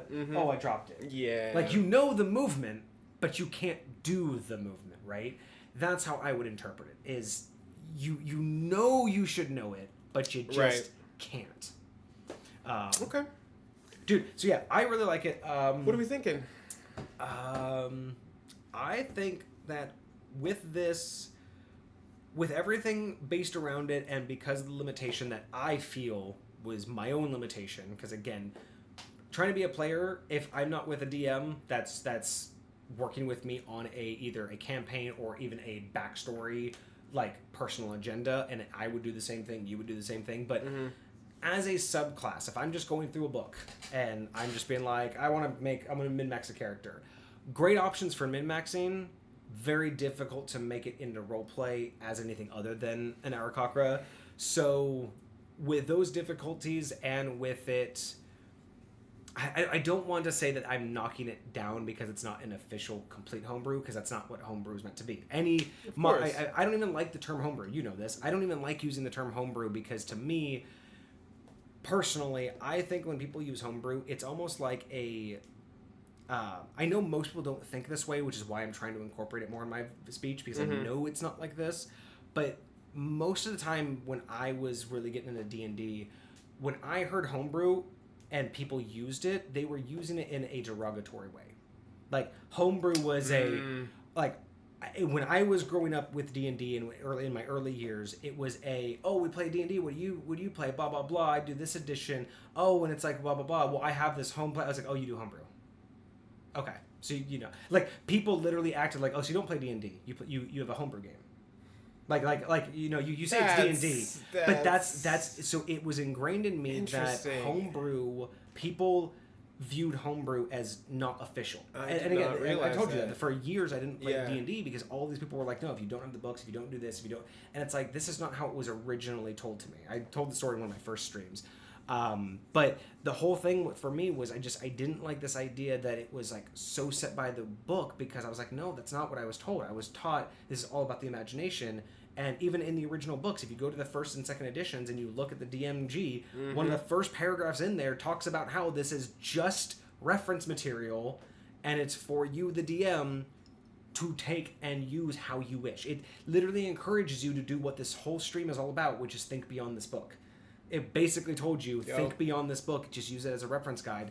And that's what I want to go back to, that traditional mindset. So I have a hard time with homebrew, not because I think it's a derogatory term, but because it is ingrained in me that when people say it, they're saying, but that's not real D&D. And it's like, when you look at how D&D was meant to be played, if you create your own character, if you decide to change the hit points of something, if you create your own location, there were people that believed that's like, that's homebrew, but like, if you want to play D&D, pick up this module. And it's like, no, in the original books, that was D&D. The modules were there to give you an idea, to give you a launching point to practice, to say, hey, here's one thing, now go make it yourself. But I feel too many people took this as, well, this is how you play, so just do it like this. And that's, again, where this whole stream's about, beyond the book. So I'm getting better at saying homebrew myself, because I know that nowadays, colloquially, is not a bad thing. Yeah. And I've never wanted it to be a bad thing, but I've always wanted to distinguish, because when people said homebrew and were like, but that's not D&D, it's like, you're wrong. You need to understand it's all D&D. Like, all of that it has a place. And exactly. So yeah, so I'm not demeaning this because it's not officially 100% its own it's a sub race, which is great. I love the fact that it's a sub race. But there's not a whole lot to like steal. Put it this way, these are high points, right? And yeah. so it is the points in which they rate in the high point realm. Exactly. So but I'm trying to get better at explaining myself about where my points come from too. Yeah, because again, I'm not saying that just because it's a sub race and not a completely new race, that would not have given it more points. I'm just saying that because it's a sub race of a race I already don't use, making it slightly harder to use in a role play that's not dedicated. Yep. That's where my mind is going on why it may not rate as high. I'm not knocking it down because of it, but it is making it more difficult to get a higher rate. For sure. So that's where I'm trying to get better at explaining where my high points come from, other than just giving them out, because this is all the shit that goes on in my head, but it goes so fast I don't have time. It's hard say to get it out on paper. No, I got you. But no, very solid, very adaptable, best used with a good campaign or a player who wants to have that personal agenda. And bonus that it is a sub race of a very underappreciated race. I do like that a lot. We'll give it 6. 6 out of 10. 6 out of 10 high points. I'm here for it. I wouldn't normally use it myself. I think I would. Trying to think. Would I like this as a player or as a DM more? Like, would I prefer a player having this character, or would I prefer to play it in a setting, like in a campaign that's designed for it? I think I would rather play it as a DM, because I think even with the lore and everything, this type of class is very heavy weighted on the player and how they play it. You can either have it all, like we talked about, this could all just be in the background, and it could just be something that you are. Right. Or you could fully dive in to the whole, I can only do magic because of this guy. I want to find out why, whether I'm doing magic or not. But like you as the player have so much lore to play with. No matter what the DM throws at you, it's on the player to accept whether or not they want that experience or they're just min-maxing. So I would say I would much rather play this as a DM, because feeding this lore out and giving them the world to use is a lot easier than taking this and role-playing it and role-playing it out. Okay. So yeah, 6 out of 10, easy. I'm here and for it. I would much rather have someone choose this. Yeah, no, it's solid. I mean, the only thing I would want to play with is the lore. As a sub race, there's nothing I can change about it. I would just play around and not even change the lore. It just, again, do the adaptations of make my decision on, well, why. Like, Cosmic didn't tell us why that ancient one never backfired. Exactly. I would just make my decision on, what do I really want the answer to be? Is it lost? And what Is do it I something want you can find? Yeah. What do I want the legend to be? And then there's nothing I can change on it. I mean, the lack of spellcasting adeptness is phenomenal. I love that. As a built-in race ability, that's so good. Because if you also think about it too, D&D is so full of itself. No, D&D is so full of bonuses to magic. You know what I mean? There's so many races that give you a bonus to magic. Extra spells. How many races give you a deficient in magic? Like, I'm here for that. I am here to break that mold. And, another reason why I like it. And again, not Cosmic immune. said he's just lucky. He simply got lucky. I'm just saying, and not immune to fire, but immune to death by fire. Such a good play on and only immune for so long. Yeah, and eventually the fire does just it might catch up with you. Them. So I like it. Yeah, it's like a cat with 9 lives. No, that's pretty solid. That is pretty solid. So let's. All right, bet. Okay, so add it to the roster. Oh, what do we have next? So we are almost an hour and a half in. So let us move on to his next thing, which is, do you already have that written up for us, Cosmic? Do you have it ready to copy paste, or how did you want to send us the environment that the pinnacle is in? Because he wanted us to kind of talk about that real quick. This is that weapon that has a melee special ability, a range special ability, and is cursed. And then we talked about this at length, which is like the ranged one. Is this the same one? Yeah. So the pinnacle was the one where you throw it, and then you can activate it, and it does the anti-magic shield or the anti-magic bubble. This is like the situation where you find it. Remember we talked about? Oh yeah. Okay, so this is what we're talking about. So he says the dungeon delve with the pinnacle is found. So again, this pinnacle is that weapon that we talked about last week. Yeah, in the stalagmites, top and bottom. Yeah. So in the dungeon delve where it is found, it is one. Okay, hold on. Let me restart this. So the dungeon delve where the pinnacle is found is one of the 6 places that the chains of corruption lead to. So remember, this is going still back to the main thing. So you basically save the goddess, she perishes, and then that turns into that's the end game there. But in order to do that, you have to go into release the each chains, of the to release the center one, which each one is in its own dungeon. Now, is this the thing that needs to be destroyed in the middle?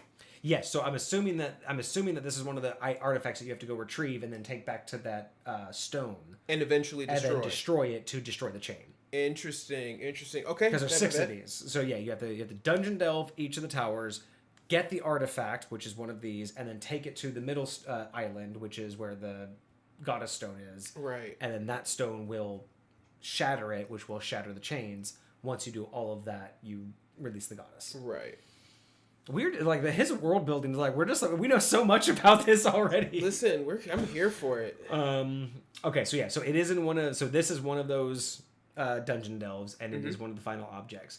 So there's an old cracked stone staircase leading downward into an underground cavern that first has a bridge 10 feet wide by 50 feet long, 2 by 10 on a 5 grid map. Okay. On the bridge there are 2 goblins. And a third giving orders on the opposite side. 12 of the 20 spots on the grid are illusionary, and leads to a 20-foot deep pitfalls into an anti-magic fog.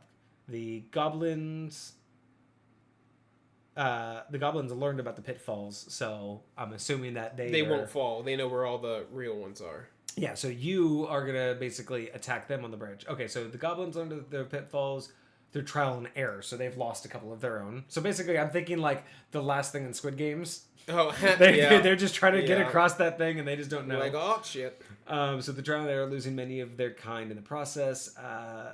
On the goblin side is their village where the pinnacle is. It emits the anti-magic fog that flows over the room with the bridge, or flows into the room with the bridge. So this is all just basically, this is what he said too, is where they worship this thing. Basically, it's just been there. They worship it, and through trial and error, they know how over the years to get over this bridge. So you have to fight them, and hopefully not fall into the bridge. Okay. And then you have to find out how to get it out of the stalagmites. So are there just the 3 goblins, or is there like a whole village on the other side? By removing the pinnacle, the fog will start to fade away. So right now it just says that you come across the 2 goblins and one on the other side giving orders. So it seems like you're probably going to, I'm assuming that the players are going to walk into this thing and, probably easy fight. They might think that there might be, some invisible people or whatnot. Mm-hmm. But I think the idea is to coax them into an easy fight in order to figure out the bridge is the actual trap, puzzle or trap. Yeah. That's my interpretation. And that's kind of where I would go with it. Because not everything needs to be like, for sure, like crazy hard. And I like this too. It's not like super obvious it's a trap, but it's also not like empty where it's just the bridge. Like even if they just take out the goblins real quick and then just start strolling across the bridge, it's enough detail to make it real. Yeah, but it's enough to again they could be like, okay, where's the rest of them? Right? You could make them on high alert, but it's enough detail to get them off on the wrong mindset and probably ignore the bridge. Like I like it. He does say so. So by removing the pinnacle, fog starts to fade away. The whole village and the order giving. Okay, so there is a whole village, and the order giving one calls reinforcements. Okay, so once you're seen, they'll call reinforcements, and there is an entire village nearby. So if you don't take them out, you're probably going to get waves, and if you don't figure out the bridge early enough, that's going to be a problem. So yeah, you basically have to solve a puzzle while dealing with waves of goblins.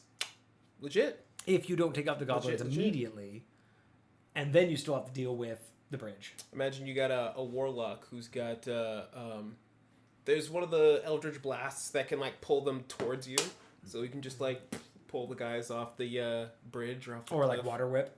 Oh the 5 foot exactly. Pole. Okay, yeah, no, very cool. I'm liking this. I love the Goblin Village that worships it. That is a nice touch, not just lore wise, but it gives a good reason. Because one of the hardest things to do that I've seen over the years is to justify like sometimes why things have encounters. Like, you know what I mean? Like how often do you have to be like, why is this particular group of creatures in this particular dungeon on this particular level? Like, sometimes you run into those encounters people put together. We're like, this is a clever encounter. But why? How did all of these things come together? How did 2 phase spiders, a goblin, an ogre, and, this, like, half-elf get together today to make this weird encounter that so putting that back there makes it to where there's not just this encounter, but you can add so much because there's that village there. Like that is a central point to move off from in order to start justifying a lot of what's going on. Right. And I like that. I like when those details are in there instead of just being like, oh, you're fighting skeletons along the way, and then a yeti, and then an ogre, and now a frost giant. And it's like, what the fuck are all of these things here for? Like, do they all have are they all like feeding each other? They're like, hey man, if you watch the gate one, read the next message. so the goblin village leads to a dead end, and the true path of progression is under the bridge. There is a combat with 3 skeletons and a mimic, and a mirror-like door. Interesting. See, there's a whole plethora of the mirror. Well, and this makes sense because I mean, very much so. This is the tower, so and I think tower's going to be really crazy. good at putting lore behind what he does, reasons behind what he does. Well, and it makes sense too. I mean, the goddess is trapped. It's in one of the towers, so the goblins probably just migrated there, and over the time just started worshiping the pinnacle. Like, makes sense. The mirror door's reflection shows an injured version of whoever stands in front of it, even if that creature is at full HP. The way to open the door is to heal the reflection, magic healing, including paladins lay on hands. So you have to basically heal the reflection. Interesting. I mean, that's way better than if they think that you have to mimic the reflection. Like, oh, so looks like his leg's damaged. Let me stab myself in the leg. Does that mean the mirror door is not a part of the combat? Or, like, because... I can see somebody trying to attack the mirror instead of trying to heal it. Right. That's what I'm saying. Like, there's a lot of different... Well, and again, depending on the type of player they are, veteran players don't fuck with mirrors. Especially images that aren't their own in mirrors. If you're a veteran player, you know what I'm talking about. Hell, like, you see an image in a mirror that ain't yours... Please and thank fuck you. off. You're either Please destroying and that thank mirror, you. walking away, covering it up, covering it in cement. Like, Although the mirror dimension is no fucking joke. No. So that is one thing I will say could be depending on who's playing in the game, seeing that, because again, the mirror dimension, one of the more common things that the creatures will do is try to coax you into touching them, like trying to coax you in. They want to switch places with you. That's the whole fucking purpose. So the idea that it's injured, and you are, again, if you're having the right player and you have the right mindset player, if you show me a mirror door and my image is injured and beckoning me to heal it, I'm fucking gone. Like, bye. That's it. But if you know this is your only way forward, this door is your only way to where you need to go. Yeah, I'm fucking breaking it though. I'll break through it. Like, here, let me just blind teleport to the other side of it. Let me just dimension door. But no, I do like that mechanic. I like the puzzles. Like I like the varying layer of puzzles. Yeah, I'm liking this. I'm curious. Do you have it figured out how you have to release it from? Excuse me. From the cave. Like, do you have to just destroy the stalagmites and stalactites? Do you have a special way of doing that, or do you just want them to brute force it? Because I know you said that you can't just grab it and pull it out. So. With this lead up, I'm liking that there's like multiple layers to this lead up, but it just comes down to once you've defeated the goblins, once you've gotten in there, is there an actual puzzle to remove it, or are you just looking for them to break it out essentially? And then once we get that, I'm liking this whole world though. I cannot wait to hear about more of the different towers. Very cool. Because I mean that's one of 6 towers. I know, so right? There's 6 other towers, 6 other items that he's still working on. We still haven't even fixed...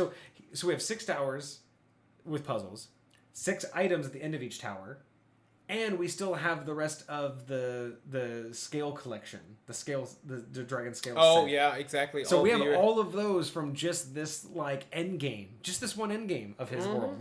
And then I'm sure there's so much more. Oh, yeah. No, yeah. We're doing it. So it is going to be by brute force and not by magical means like Mage Hand. That's right, because you did say you can't use like Mage Hand to wedge it. So you basically have to break out the rocks somehow. Smash that shit. And not everybody will be able to do that, because especially if it is real rocks, you're not just going to be able to hit it with your sword.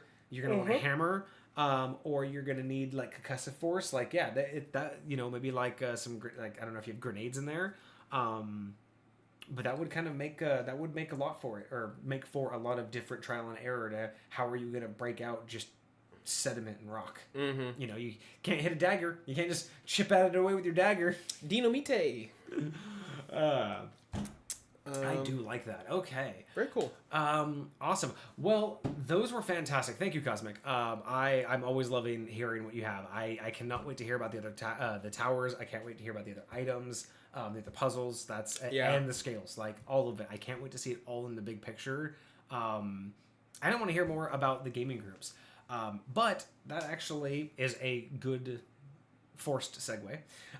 Speaking of which, we finally did a bunch of work this weekend, and I got the Discord 100% ready. The Discord is finally ready to do.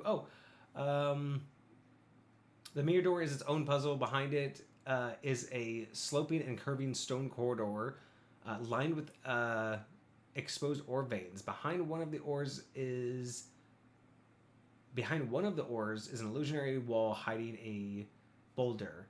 Group strength of 60 needed to push it. Wow. It breaks open a rubble wall, opening another room. The floor has a weak spot that the boulder crashes through into the boss's head, acting like a pre-encounter provocation. That's nice. I like that. So you have to basically solve the puzzle, which kicks off the boss battle. Well... Oh, man. Have you thought about what if one of your buddies or one of your players has transmute stone to mud? Or melt into stone? And just... I'm just saying, just like that, like just moving that rock That's from very like fair. Those transmutation like, wizards are no joke. and then you could just move it, or do all of that without the boulder. The party can dig through the rubble wall, but it takes 1d6 hours. Yeah. Okay. All right. Well, I mean, as long as there's no rush. So do me a favor, Kage. Of course. In chat, I want to see if this actually works because I tested it earlier, but I want to make sure it actually works live. All right. Can you ask what the stream schedule is? Just type in what is the stream schedule? Yeah, or do you have a stream schedule? Like just type in something about the stream schedule and see if it actually pops up. Doing some updates with the stream and with Discord, so I'm making sure this all works out. Hey. Pro Look at that. status. Very nice. So if very anyone nice. comes in, it's stream schedule or stream SCH. So if anyone comes in asking for or mentions the stream schedule, this will always pop up. Sweet.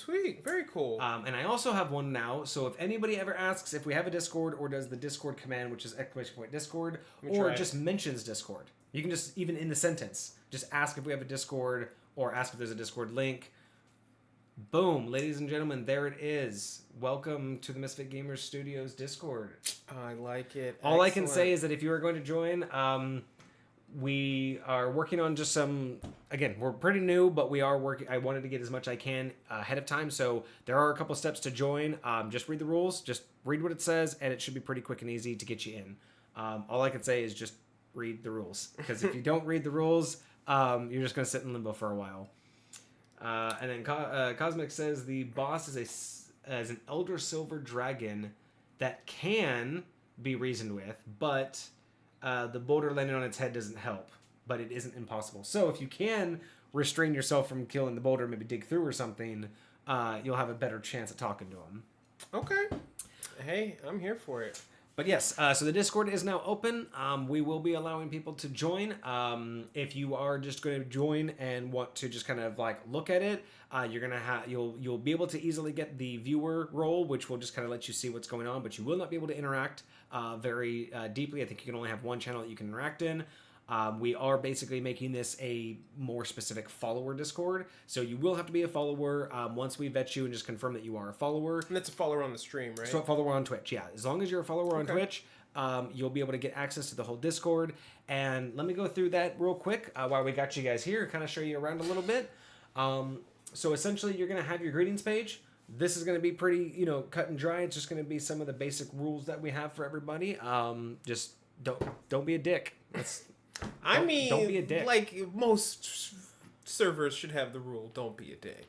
We don't So, be dicks. so when you guys first get in, you might go to this page. It is going to ask you to agree to certain rules first. So it is going to have you down at the bottom down here where you can usually type. It'll basically say, hey, agree to our rules. A pop-up will show up. Just agree to the rules because they're all the same as they're written right here. It's all the same rules. Once you do that, you're going to have to get verified by Meeseeks, and that's going to assign you the real rule.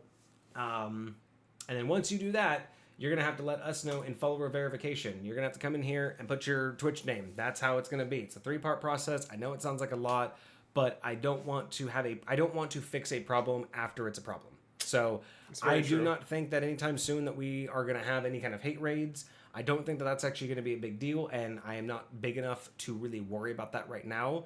But what I don't want is to get to a point to where I have 10, 15, 20 people in my Discord, and then some asshole comes in and ruins the party for everybody. And then I have to, while actively dealing with that, come up with all of these things. So it may sound like a lot, but once you're in, pretty much everything else is going to be interactable with you guys. And it's pretty much everything that I made for this Discord is there to interact with you guys and get your feedback. So I'm really here to make sure that I'm giving you information that's useful and not just giving you another Discord to mute, but also giving you a place that you can actually reach out to us. So again, bear with us. It is a couple extra steps, but basically agree to the rules, click the check mark in greetings, and then give us your Twitch name in the follower chat. Those are the 3 steps. Once you do that, you'll have access to the Discord, and then I did it just a minute ago. It was super easy. Yep, and then after that, you'll have access to all the channels. I do highly suggest, the rules do say, read all of the pinned messages, because when you first come in here, you may not be able to see anything that's previously in chat, but once you've been verified as a follower, once you look at the pins, it will unlock the entire channel and everything that's been in there. So it's just a couple of different ways that I want people to be able to see what we're doing before they join, because sometimes it does suck to join a Discord, get confused, find out you don't want to be there and leave it. Yeah. This way, once you basically just click the check mark, you can at least see what's going on. You can't interact with it, and if you want to stick around, then you can. And then just let us know. But we're all, we're going to be here, me, myself, Kage, and Vixie, my wife. She's also a mod here, so we'll be able to answer questions. You'll be able to talk to me directly. In fact, we'll go over that a little bit here. So once you get in and do the follower verification, you're going to be able to see updates. This is just where I'm going to be basically posting anything that's going to be new server updates, new stream updates, any big changes that we're going to do and we want you guys to know about. They're going to be posted here for you. Events, if I ever do a giveaway, if we do a specialty type of stream, or if we finally get like a sub-a-thon, once we finally get to that affiliate level, we're just going to post all of that here. So if we do any kind of events or make a schedule and we want you guys to know about it ahead of time, basically this is it. So updates are things that have already happened, events are things that are going to happen. Easy way to put that. Legit. Cosmic says the party should ride on the back on her back to escape the eruption in time. With or without the dragon's help, it will be a very close call either way. So they'll fight the silver dragon, and then regardless of if they win or not, it'll be like a last second, kind of like cutscene kind of thing.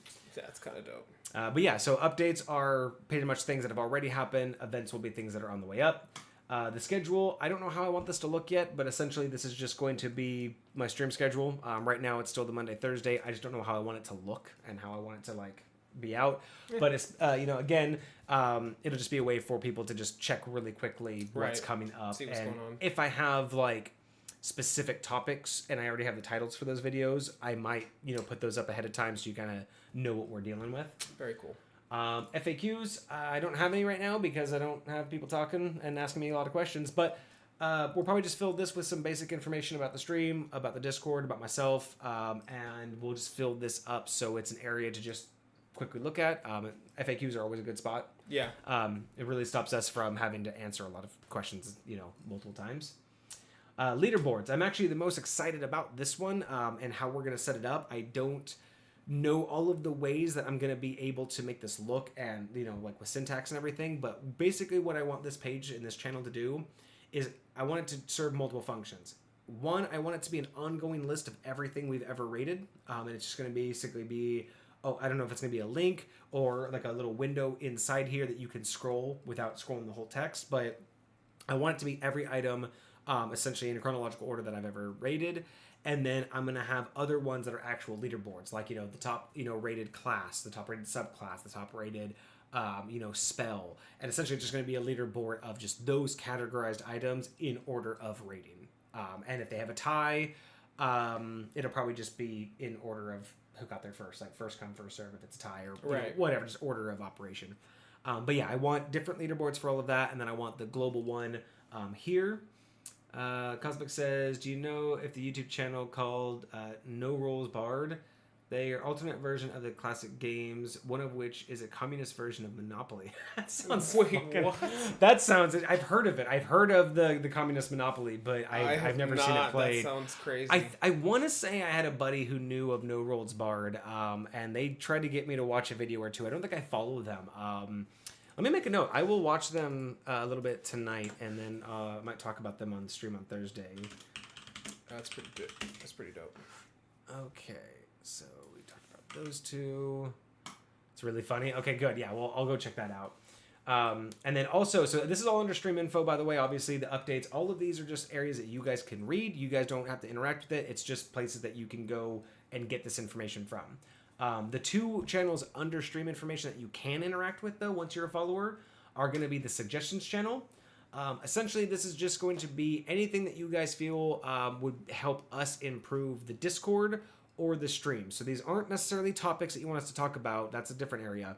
But this is just things that you think we might be able to utilize to help us or help you enjoy it. So if you have bots that you think that we could use, if you have new layouts, if you have suggestions on a typo, if you guys see anything, the way that we record, the way that our videos are, if you guys have suggestions on what would make our stream and the Discord better, this is where it goes.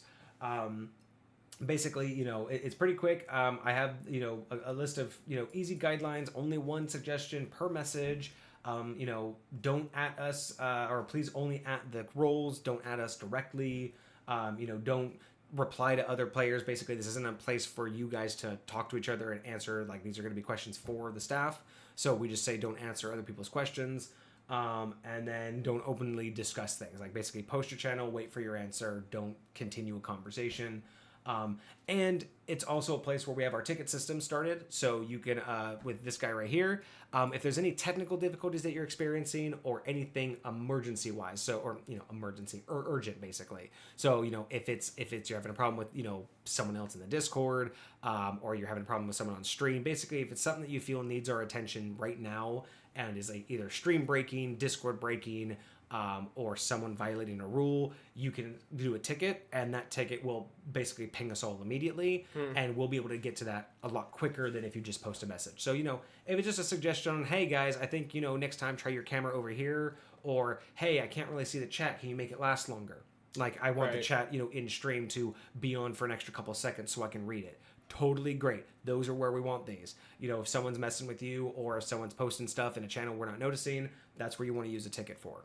But that's the kind of where this is your interaction. The next one you guys can interact with under stream info is questions. Now, this one is very specific. Again, it's under stream info. So this is for specifically questions that y'all want us to answer on stream. So essentially, again, kind of the same guidelines, only one per message. So if you have a couple things, you're allowed to post multiple messages if you have different topics. Yeah. Just don't sit there and give me a don't give me a paragraph of 5 different topics. Just all in one message. Just say, hey, I have this question, post. I have this question, post. You can number them, you can do all of that, but don't give me blocks of text. Do one post at a time so I can address them. Because if you give me, even if you bullet point it 1, 2, 3, 4, 5 in one message, I can't thumbs up each one. So if I'm going to say answer one question on stream, got it, and I know I answered that question, I can't individually say I answered that question. Oh, hey, that one's been taken care of. That one's been. If I one up your system. whole, I like that. If I one up your whole post, I think I answered all of it. So for me to do that, and for me not to have my own system where I'm like, oh, well, let me emoji a 1 so I know I answered the question. No, one question at a time. If you can number them in each message if you want, you don't have to, but it's just basically if you have a question, one at a time. Again, don't at any of the roles or Vortex directly. This is just basically, you don't have to at anybody in this question because I check it regularly. Yeah. And again, don't discuss things, don't answer other players' questions. But I want to stress, this is for stream questions only.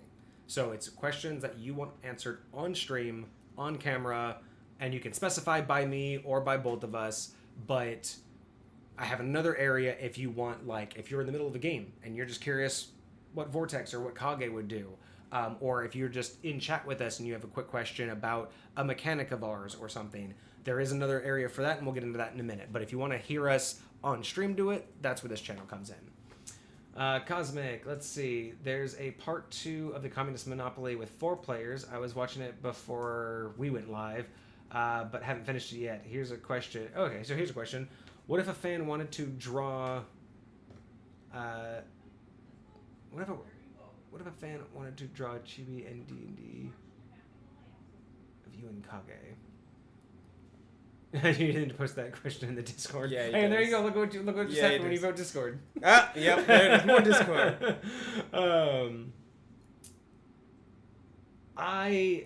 I know I've heard that word. I don't know the art style. It doesn't immediately pop into my head. It's kind of like cute. It's not. It's Hello safe for Kitty. work, right? It's it's not NSFW or anything. Like I just want to make sure I can look it up. Yeah. Okay. So Chibi style, known as super deformation of a character originating. Okay, so basically it's the small, big-headed, childlike version of yourself. Yep. Okay, look. So we're gonna get into that. I am totally down for fan artwork. I love the concept. I love when I watch my streamers and my YouTubers and fans create them stuff. I'm just like, it really man, is. that is so cool. And it's not even dawned on me to ever have that happen to us, but like that would be so dope to just see people. Because again, it's just like I want to see people's artwork. I want to see what you take pride in. But there's also just that like you took your time to do something about me. Like that's I don't even know how to like think about that. Like I see streamers and they're just like, oh, that's so cool, and I'm like, how are you so nonchalant? Like that person spent like 4 hours thinking about you. How do you just be like, that's cool? Like no, that's a big deal. Like, I don't spend 4 hours thinking about anything but D&D. Right. Like, how the hell, like, someone's going to dedicate that time?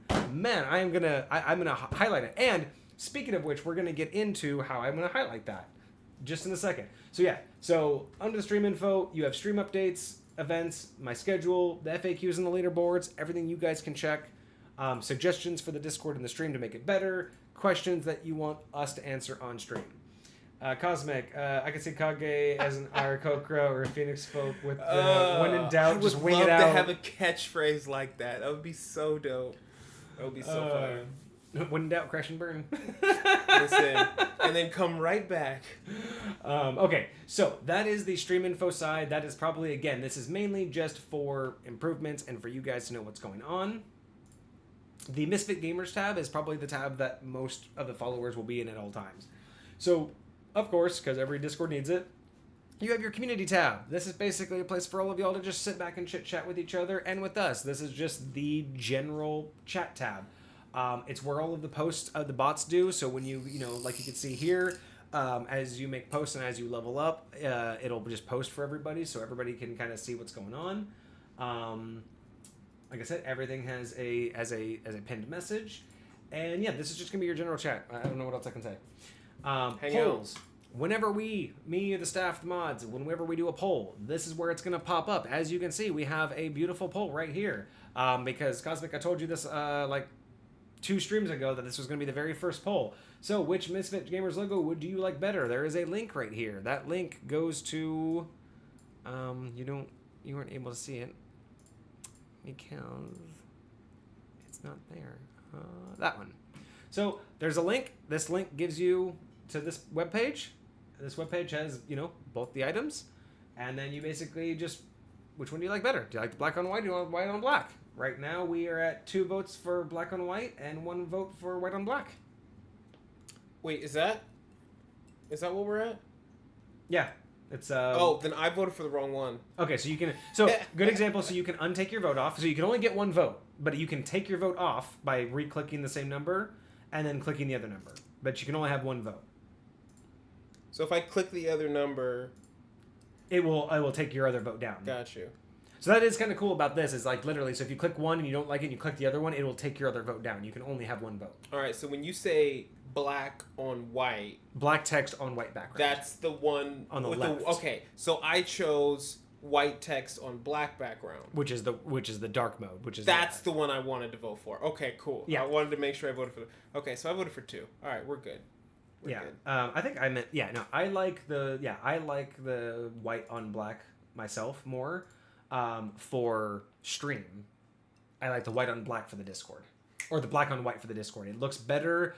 Interesting. Let me do this. So bet. I just like Yeah, the white so- on black in general. Yeah, so well, because in Discord, if you see up here, like I like how that symbol is on the Discord. It looks cleaner than when it was in black, but on stream, The black on the black looks when it's really blown nice. up, the black, the white on black. black looks so clean. And that's exactly it's so clean. I like the white on black the most, but for the Discord title, I like the smaller one For sure. Let's see. So black background one makes your Twitch picture easier to know when you're on live. Yeah. No, and that's exactly it. So that's why I did the white on black for Twitch, and then for Discord I'm doing the black on white. But again, I just wanted the poll out there just to play with it. It's actually really easy to do polls. So it's really slick to do all of that. So going back to the D&D artwork and the fan art and everything. Yes. So this is something that I had a conversation with Kage about before the stream to just make sure it was understandable. And again, all of the rules are in the pins, but I do have 2 channels. They're actually the only 2 channels that pretty much everybody is allowed to upload files to. So it's like the only area that you're allowed to do this in. But I have D&D artwork and D&D inspirations.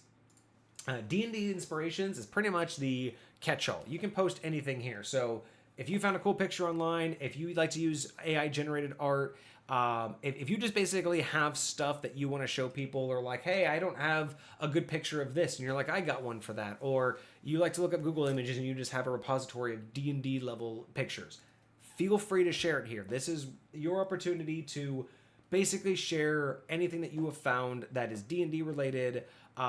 Not really meant for memes. If we get into that area where we want like a memes channel, we'll do that. But this is basically community chat's good for that for now. Yeah, for now. And unless it gets so bad that we need a dedicated Right. memes channel, we'll do that later. But this is just for D&D inspirations, is anything that inspires you, right? Any picture or video, a thing of music, like a YouTube video, basically anything that y'all just gets you in the mood for D&D or that you use in your D&D. This is it. Open whatever you want.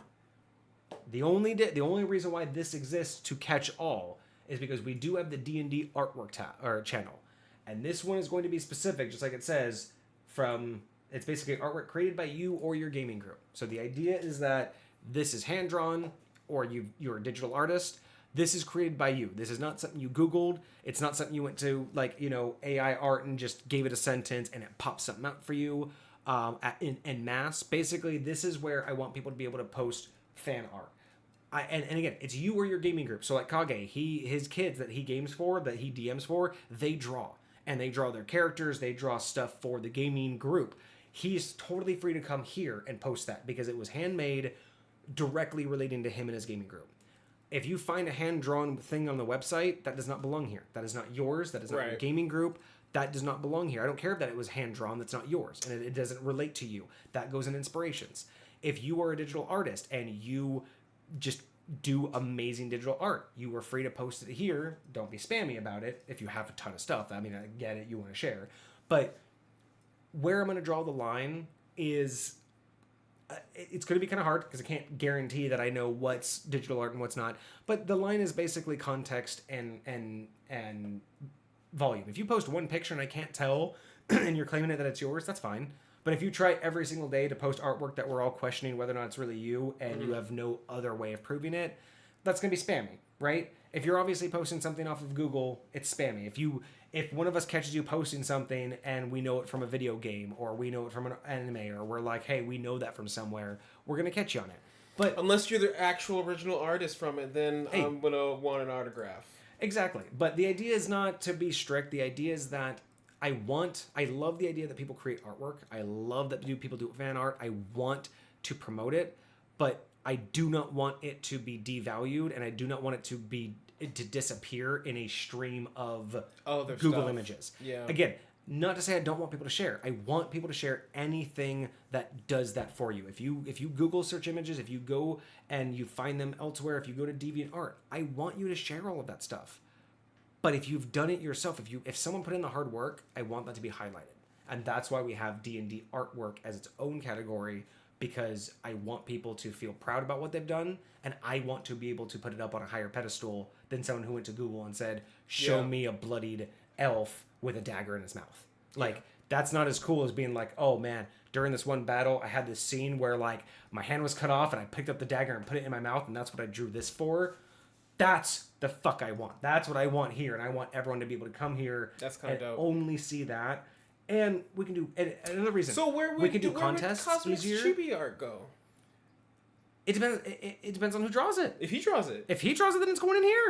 Bet. Jesus, what are you talking about? Bet. Like it's drawn. Now, if you go on Fiverr and pay someone to do it, that's a little bit different. That's different. But again, okay, if you paid someone to do it and then you're gifting it to like the Discord, that's maybe a little bit of a different story. But the point is I just want this here so people who can feel proud about the work they do, I want them to share it and it not be lost in the sea of other things. Plus, if it is hand drawn, we can call it out easier. On stream because I don't have to sift through a bunch of other stuff. I don't have to worry about copywriting. Yeah. Because if I open this channel up on stream, it's all copyright free because you guys are, as long as you guys are okay with it, and I'll probably ask you beforehand if I can show it on stream, but I don't have to worry about getting hit with anything for showing content that's not mine. For sure.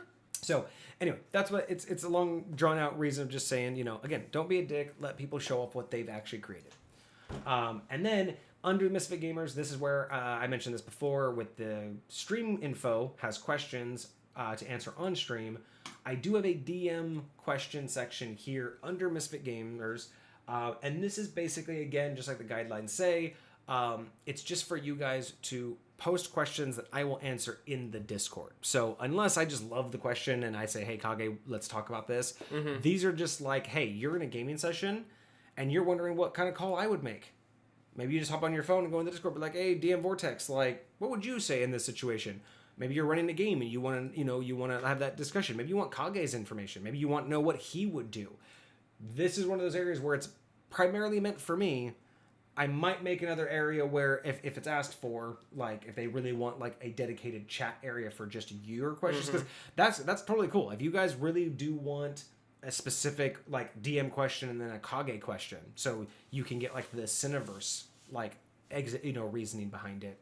I would totally do that because instead of having us both answer the same question in the same chat and being convoluted, it would just be you can ask me a question, you can ask him a question, and our dedicated answers are there, separated at all times. So that's what this is. This is basically if you want my ruling, if you want to know what would happen in High Point, or if you wanted to know just specifically what my answer is. That's what DM questions are for. I'll answer them when they pop up. Like I said, it's just one question per message as always. And I do say, please at the host and DM role, don't at me. It's just, it's nicer that way. It's cleaner that way. And again, just don't answer questions for anybody else because this is my zone. I answer the questions. Just like if I were to make one for Kage, I wouldn't answer ever in there. Like, unless he called me in and said, hey, give me your opinion, but if someone asks him a question, I'm not going to go post in his, thing. But that would be that. So yeah, so basically if you want on-the-spot questions answered in hopefully a timely manner, basically I'll just answer the Discord questions as I see them on the spot, and they probably won't be covered in a stream unless they're really good questions. Beyond that, we have the gatherings category. So this is basically just where another hangout spot. It's going to have, for right now, it just has 3 chat rooms. It has the tavern, the inn, and the market. Essentially, these, I just wanted areas where people, whether it's with us, or hey, if you guys make friends and you guys want to chit chat, there's just some, you don't have to be in the room with everybody, right? Like, I don't want to just have one chat room where everyone joins. If everyone wants to hang out in tavern, but 2 people want to have a sidebar, go in the inn, go to the market. Like, you could have, we will make more if we ever need it. But right now, the idea is just having those 3 chat rooms for anybody to just chill and hang out. The bulletin board is essentially a dedicated chat room for these voice chats. So, let's say you're in voice chat and we're talking about like a specific, like homebrew thing that you found online. You can post the link in here instead of in general chat that might be blowing up or might be convoluted, or you don't want to post something that you want to share with everyone, or you don't want people asking, hey, what's this? What's that? You shouldn't be doing that. The idea is that, hey, if you're in the bulletin board, you're in a voice chat, you can have a sidebar, you can have related conversations or just share notes here that are easily referenceable to those who are in the chat versus having to go into the community chat group and sift through whatever it is that's happening in there. Interesting. Okay, does that mean anybody from any of the chats, tavern, inn, or for market? right now, yeah. Okay. Because again, it's not meant to be an active chat room. You're not meant to be typing in there. You're in voice chat. But if you're just, if you and I are chatting and be like, oh, hey, take a look at this real quick, instead of going to community chat and then having it like, disappear on you, just be like, oh, let me post it in the bulletin board real quick. Because again, Gotcha. think about it. You're in that tavern. I'm gonna go post it on the bulletin board. It's No, that's open. legit. It's open for And everyone everybody to else can see it too. But it's not conversations. It's Yeah. just little quick things where we're all in the tavern, right? We're sitting here. Let me just post this up so everyone can see what we're talking about. Or again, if I'm talking about a YouTube video, I can post a link to the YouTube video in that chat. So anyone who joins our current chat and goes, "What are you guys talking about? This sounds cool." Oh, it's that link in the bulletin board. Yeah. Instead of again being like, "Oh, we posted it like 20 minutes ago in chat. You'll And have to it's scroll gone. and find Yeah. it." No. It's right there in the bulletin board because unless the bulletin board's blowing up, we'll make another one. And maybe, again, if it ever blows up, we'd make one for each. But it's meant to just be a quick reference guide to, hey, go check this link out. Or, I don't know how to say this. Let me type it up. Or let me just copy paste what I see. Right. It's quick reference guide. So as you're having a conversation, you're not being bogged down by actual conversations. If that makes sense. For sure. And so bulletin board is just for that. And then I also have this in games. I didn't want this in the Misfit Gamers area just because this one's just more for like hanging out purposes. Like everyone's just having fun. See, you're already having fun with it. I just wanted to experiment. So there is a point system here. You can actually earn money and do things. So in the game section, you'll see again pin message. So always check the pin messages. But there is ways to make money. So you can work, you can slut yourself out, you can try to do crime, or you can try to rob other players. And then you can spend money by playing blackjack, roulette, or Russian roulette. And in the future, Roulette? there is more options available. I just haven't configured the bot yet. For sure. So eventually there is going to be a store, so I can actually create things that you guys can buy with the money. So one thing I already have in the store, but I'm playing with, is like a DM point or things, like if we start to game. One thing I have is, I think it's for like 1,500. It's a topic takeover. I call it topic takeover. Okay. So you can buy it, right? So you earn enough money, you'll buy this topic takeover and it'll be in your inventory. Basically at any point you can redeem it, and you'll be like, we'll take your topic and that will be in the next stream. That'll be with the topic of the next stream. Oh, or it will be one of, because we can't make a whole stream of every topic. For sure. But like this one, we had multiple items and then we had this. So the thing would be like, hey, on Monday you guys are doing this. I wanna turn in my topic takeover, and I want you to talk about this topic. Could they make that like the name of that topic? Make it the name of the stream. That might be another item. Maybe a stream title is a token that you can buy. But yeah, so I can make a store and there'll be options. Inventory is how you guys will keep track of what you have. So I like this idea that as you interact with us and the more money you make, the more you can interact with us, right? Got you. Yeah. So it's kind of like how Twitch does it with the channel points. It's I kind of like like that. channel points, Very but cool. it's Discord points. In the Discord. So you'll have an inventory. You'll have the chance to buy and sell. So you can actually sell, like some items will be sellable in between players as well. So you earn it, buy it from the store, and then you can sell it to each other. You can use items, give items, and take items. So some items will be transferable, some items won't. Okay. But again, just really kind of playing that D&D aspect. Like I really wanted to, kind of like what we did with the other D&D Discord. I wanted these like aspects of gameplay. So you can work, and you can do things like Vixie cleaned off the animatronics and got paid $970. So these are all in ranges. Cool. So you can make each one, the crime, the work, all of those have a range that you can make. Okay. So there's it could be a little bit, it could be a lot. Are there drawbacks from doing one versus the other? Crime and slut both have a chance of failure. I have to play around with those. But we can actually type in what happens if you fail. Like we can customize a lot of it. That's funny. So yeah, we're gonna have a lot of fun with this. But yeah, you can work, you can spend money, and then eventually you'll be able to buy stuff. And then there's also this other one. It's basically a built-in dice roller. So you can either just do the roll command, and then a number, and it'll roll a dice of that number. So you say just roll 6, and it'll give you a number 1 through 6. Okay. But it will also basically act as a random generator. So if you do the roll command, so ! roll, and then just make a list of things, like this one says option 1, option 2, option 3, and with a comma, it will roll one of those and present the option instead of a number. Huh. So if you don't know what to eat, and you're like, hey, roll pizza, comma, cheeseburger, comma, tacos. And it'll pick one, like pizza. That's kind of dope. So I put that in there as a bonus thing, as you can just literally just roll from a random list, or you can roll a random number if you so choose. Okay, bet. But again, just something to interact with. So let's see what you did. I was curious. You worked as a namer of clouds, and you got paid $1,222 to name clouds. I named a whole bunch of clouds, bro. Wow. Vixie did steal Justin Bieber's wallet. She found 220. Good for her. 212. And these are called high points. You notice that I have like my own little symbol for the money? Oh, I do like We can that. actually choose that. We can change that whenever we want. That's pretty sick. So I made that for like high points. What are the reply numbers reply numbers? at the end? You see those at the end of each message? I'm assuming that is the random generated comment.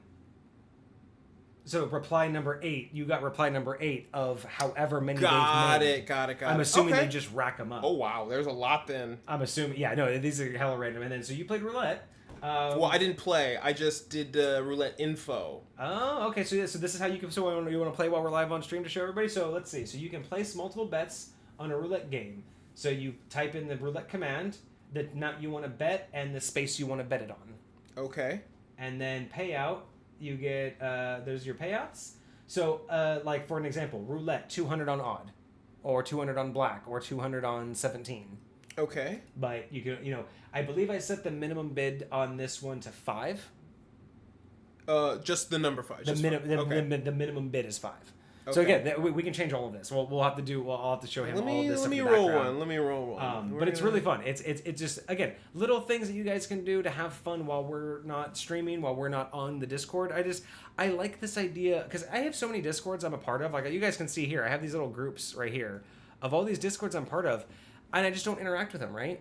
Because unless I'm specifically there to get the info I need or talk to a specific person, there's nothing to do. But if y'all are just going to be hanging out waiting for stream or watching a stream, like, this could be a lot of fun. I'm going to see if this works.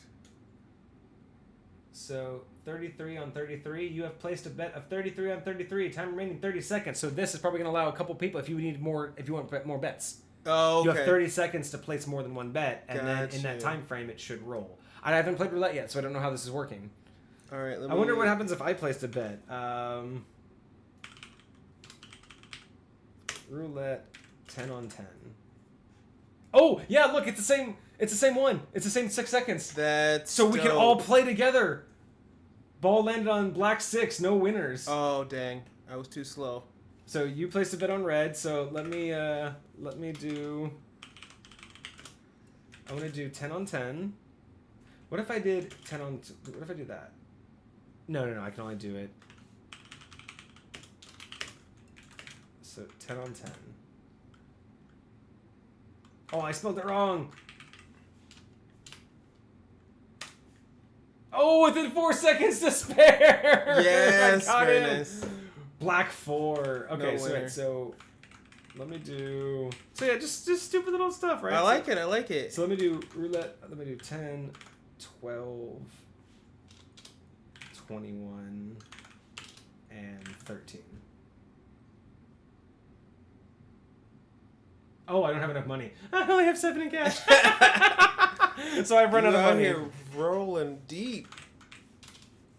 So I mean, it's not. Unfortunately, like it's like I like that they gave you this image, which was cool, but it sucks that they can't give you this image with like the marker on it. That would be cool. You know, like, But you maybe, need it- see, I only check the status at the beginning. Maybe if you place a bet and then check the status, it'll show something different. It'll actually show if there's bets on there.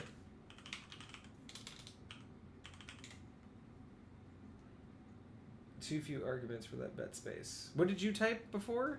Roulette-info. Oh, info. Yeah, that's the code in the comment. Oh my gosh. Yeah, let me do it again.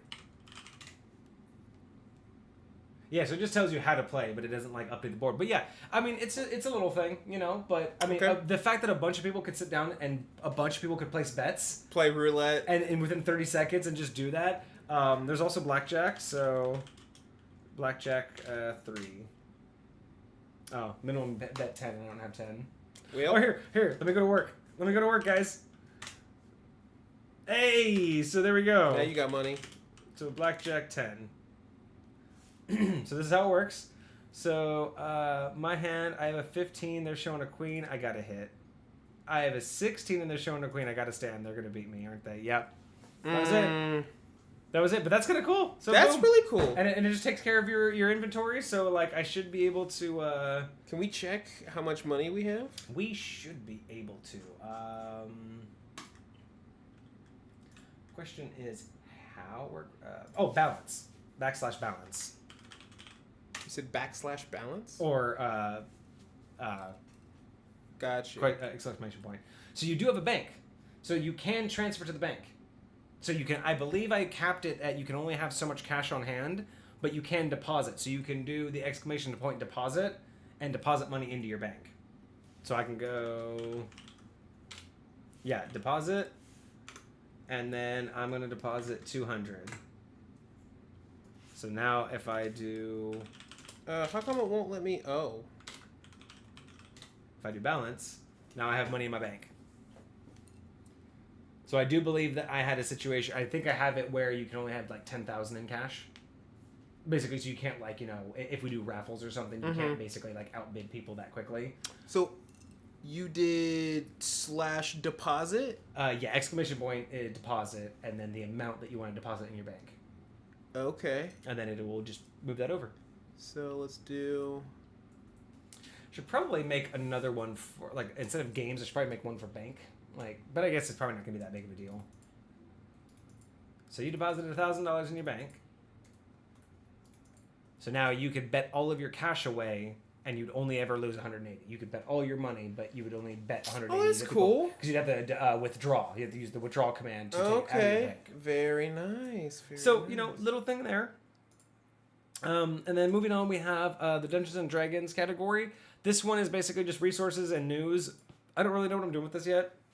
I think resources is just going to be a list of like links and other like, things where if someone says, hey, I use this for homebrew stuff or I use this tool or this or that, it's just going to be here to just an accumulation of things we use. I actually had a question because I think this would be a great place to show off a lot of the homebrew stuff that we have on here. Mm-hmm. And if people like Cosmic are cool with us, sharing a lot of the stuff that they have, like we could even post like links to other people's like homebrew stuff. If people want to like community sharing of like whatever stuff you have. So and even just simply have a list of all the stuff that you and I have reviewed, just so that people that's gonna can be on come the check. leaderboard. So the leaderboard's gonna have all of that. Okay, so the leaderboard will have that. This is just gonna be like if like that 5e wiki that we referenced for those feats, that would be on here. That would just be a link. Very cool. So it's like if people hear us talking on stream and we're like, oh, what website are you guys using? Oh, well, if you go to the resources, it's the 5e wiki. Got you. So we can anytime we have a resource that we use on that. stream,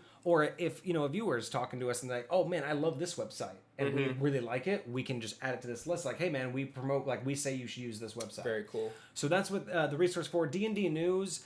I don't even know if I'm gonna have like a bot do like Twitter posts or something, but this is gonna be more for like when things like when Baldur's Gate released, when D&D 1 came out, when the Wizards of the Coast was having all of that drama. I kind of want. I don't know how I'm gonna have this set up yet, but it's basically just gonna be like the world of D&D, just anything happening in the news of D&D. Yeah. Topic points for you guys to talk about or us to talk about later in the future. I just don't know how to populate it yet. Like, okay. I don't know if it's gonna be open for the viewers to just post news links and it's only news links available D&D related, if we're gonna have like a Twitter feed where it's just gonna be like a Wizards of the Coast and maybe other popular like news outlets that are D&D related. I don't know, but it's gonna just basically be a reference point for shit that's happening with D&D. Okay. And then you guys won't really have any access to the last ones. We have an AFK for if you guys go idle and voice chat too long, you'll be popped into AFK and take a short rest until you come back. Streaming is basically just for if I have special guests or if Kage is not in-house but he wants to still stream with me and do it remotely. I'll be able to have special people. I have a special role for guest stars who will have access to this, so you can't have access to this otherwise. But if I give you temporarily the guest star role, you would. So this is another easy way for if, like Cosmic, if you ever wanted to join us and chat with us on stream, I'd be able to give you that role. You'd be able to pop in here, and then we would be able to take the role away. So just kind of a temporary, you're a guest star for today. Makes it a lot easier so we don't have to change a bunch of stuff. It's just, I click a button, you can come in. I click a button, and you get kicked out. I would love Cosmic to review one of my items or one of my classes one of these days. Just because, we've been reviewing a whole bunch of stuff of his, so, Right. And I'd love to hear what his opinion is. But yeah, so that's all that. So the stream is just going to be for when I'm on, and I just need to either take notes or have things that I'm chatting with. Like if we're just, again, if he's remote and we're sidebarring, like, we can chat without having to talk over each other. For sure. Or make notes to each other, things like that. And the last thing I want to point out is you guys won't really see this, but actually, I do want to make a test with you while we're here. Sure. So what I'm going to do is I'm going to demote you. Disrespectful. So we're going to make Kage a follower for real quick. So Kage is going to basically, he now has the same information that you guys do. So what I want you to do, Kage, Just is a go regular Joe. to the stream info. Go to the suggestions. Suggestions. I'd like you to open a ticket for me. So again, this is going to be for more urgent matters. It isn't going to be for everything that you guys just, have a suggestion for. So you'll see that I got right up top, I have a suggestion that there's a new thing popped up. So I automatically get that popped up here. And what you guys don't see, but us mods, all the way down here, we have a... where did it go?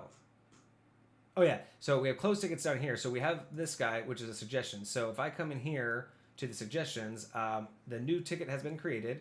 Please provide any additional information you need. So a new ticket was created. So I'm going to claim it, right? Mm-hmm. You could claim it, I could claim it. But the idea is that one of the mods will claim it.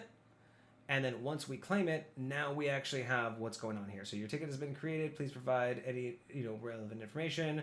I claimed the ticket, so it's just letting me know that, and we're on board. I don't think you actually put any information in the ticket, did you? So I just clicked the button that said open a ticket, Uh-huh. and it automatically did all of that. It didn't, I wasn't sure where or when. It says, if you have any questions, inquiries, please click the open ticket button below to contact our staff. So I just clicked the button, and then it sent that right away. If I was supposed to type in first and send something... Okay, because I've already claimed it, so I can see here that... Because I don't need the suggestion, but I can see here... That's closed tickets. Where's my open tickets? Is moved to the no access category. Weird. I don't know where it is. It's normally with these other ones, but now I don't see it. Yeah, I saw the channels down there when you gave me access. I don't know what happened to them. I don't know what happened to my... And I have, like, all of the roles. Right?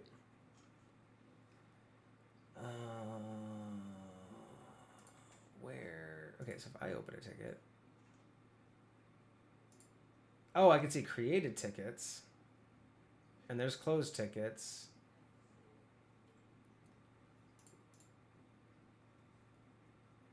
Oh, and claim tickets. Okay.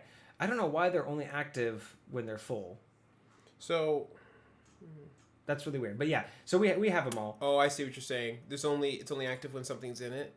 Yeah, so I've claimed the ticket. So what I don't understand... Yeah, this is really weird because it's not giving me the option to, like... I need to figure this out more. So I'm going to close that ticket. Oh, no, I deleted that ticket. So where's that other ticket, though? Because the one that you opened is... Do you still have access to it? So I can see down at the bottom where it says, welcome to 2 Vortex 3 Kaminikage. No, where the it says ticket that you've claims already... tickets. Yeah, but do you already have... Do you have the ticket that you opened? Do you see that? No. Okay, so blah, blah, blah. How can we help? Welcome to our tickets. If you have any questions or help the staff, you created a ticket. Ticket number 3, unknown. It does. Oh, so it basically opens a channel specifically for our ticket. So now, I guess I can talk to you in this channel.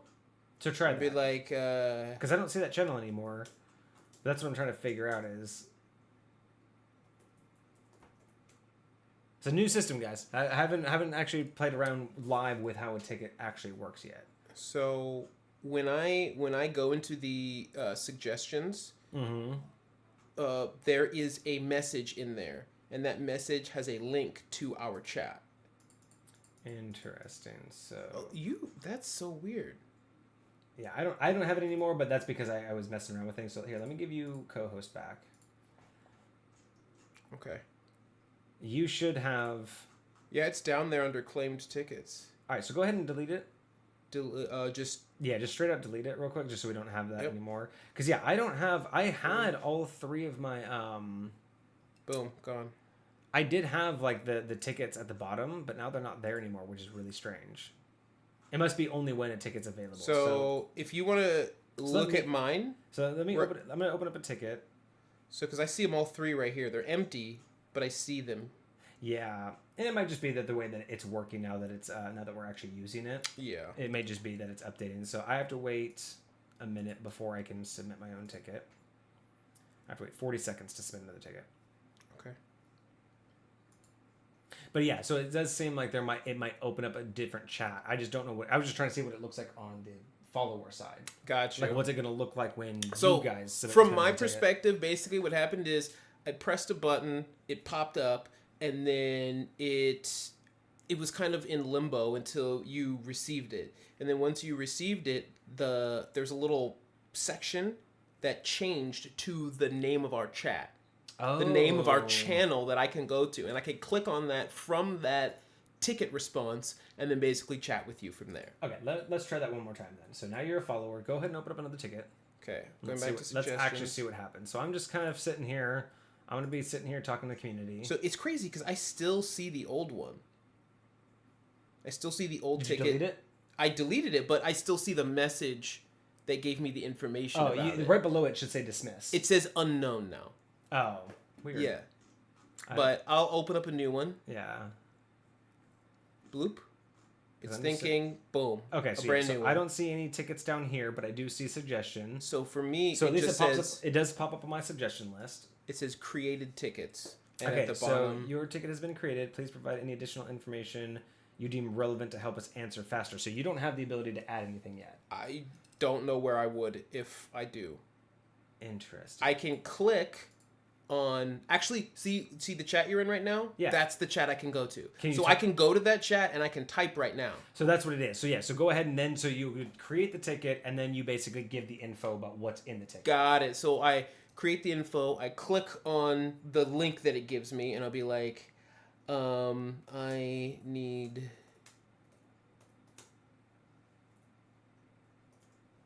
So at this point, we would all be able, all the mods would see this, and then we could all decide who gets to claim it based on who has the power to fix it.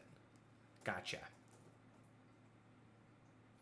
We are learning today, chat.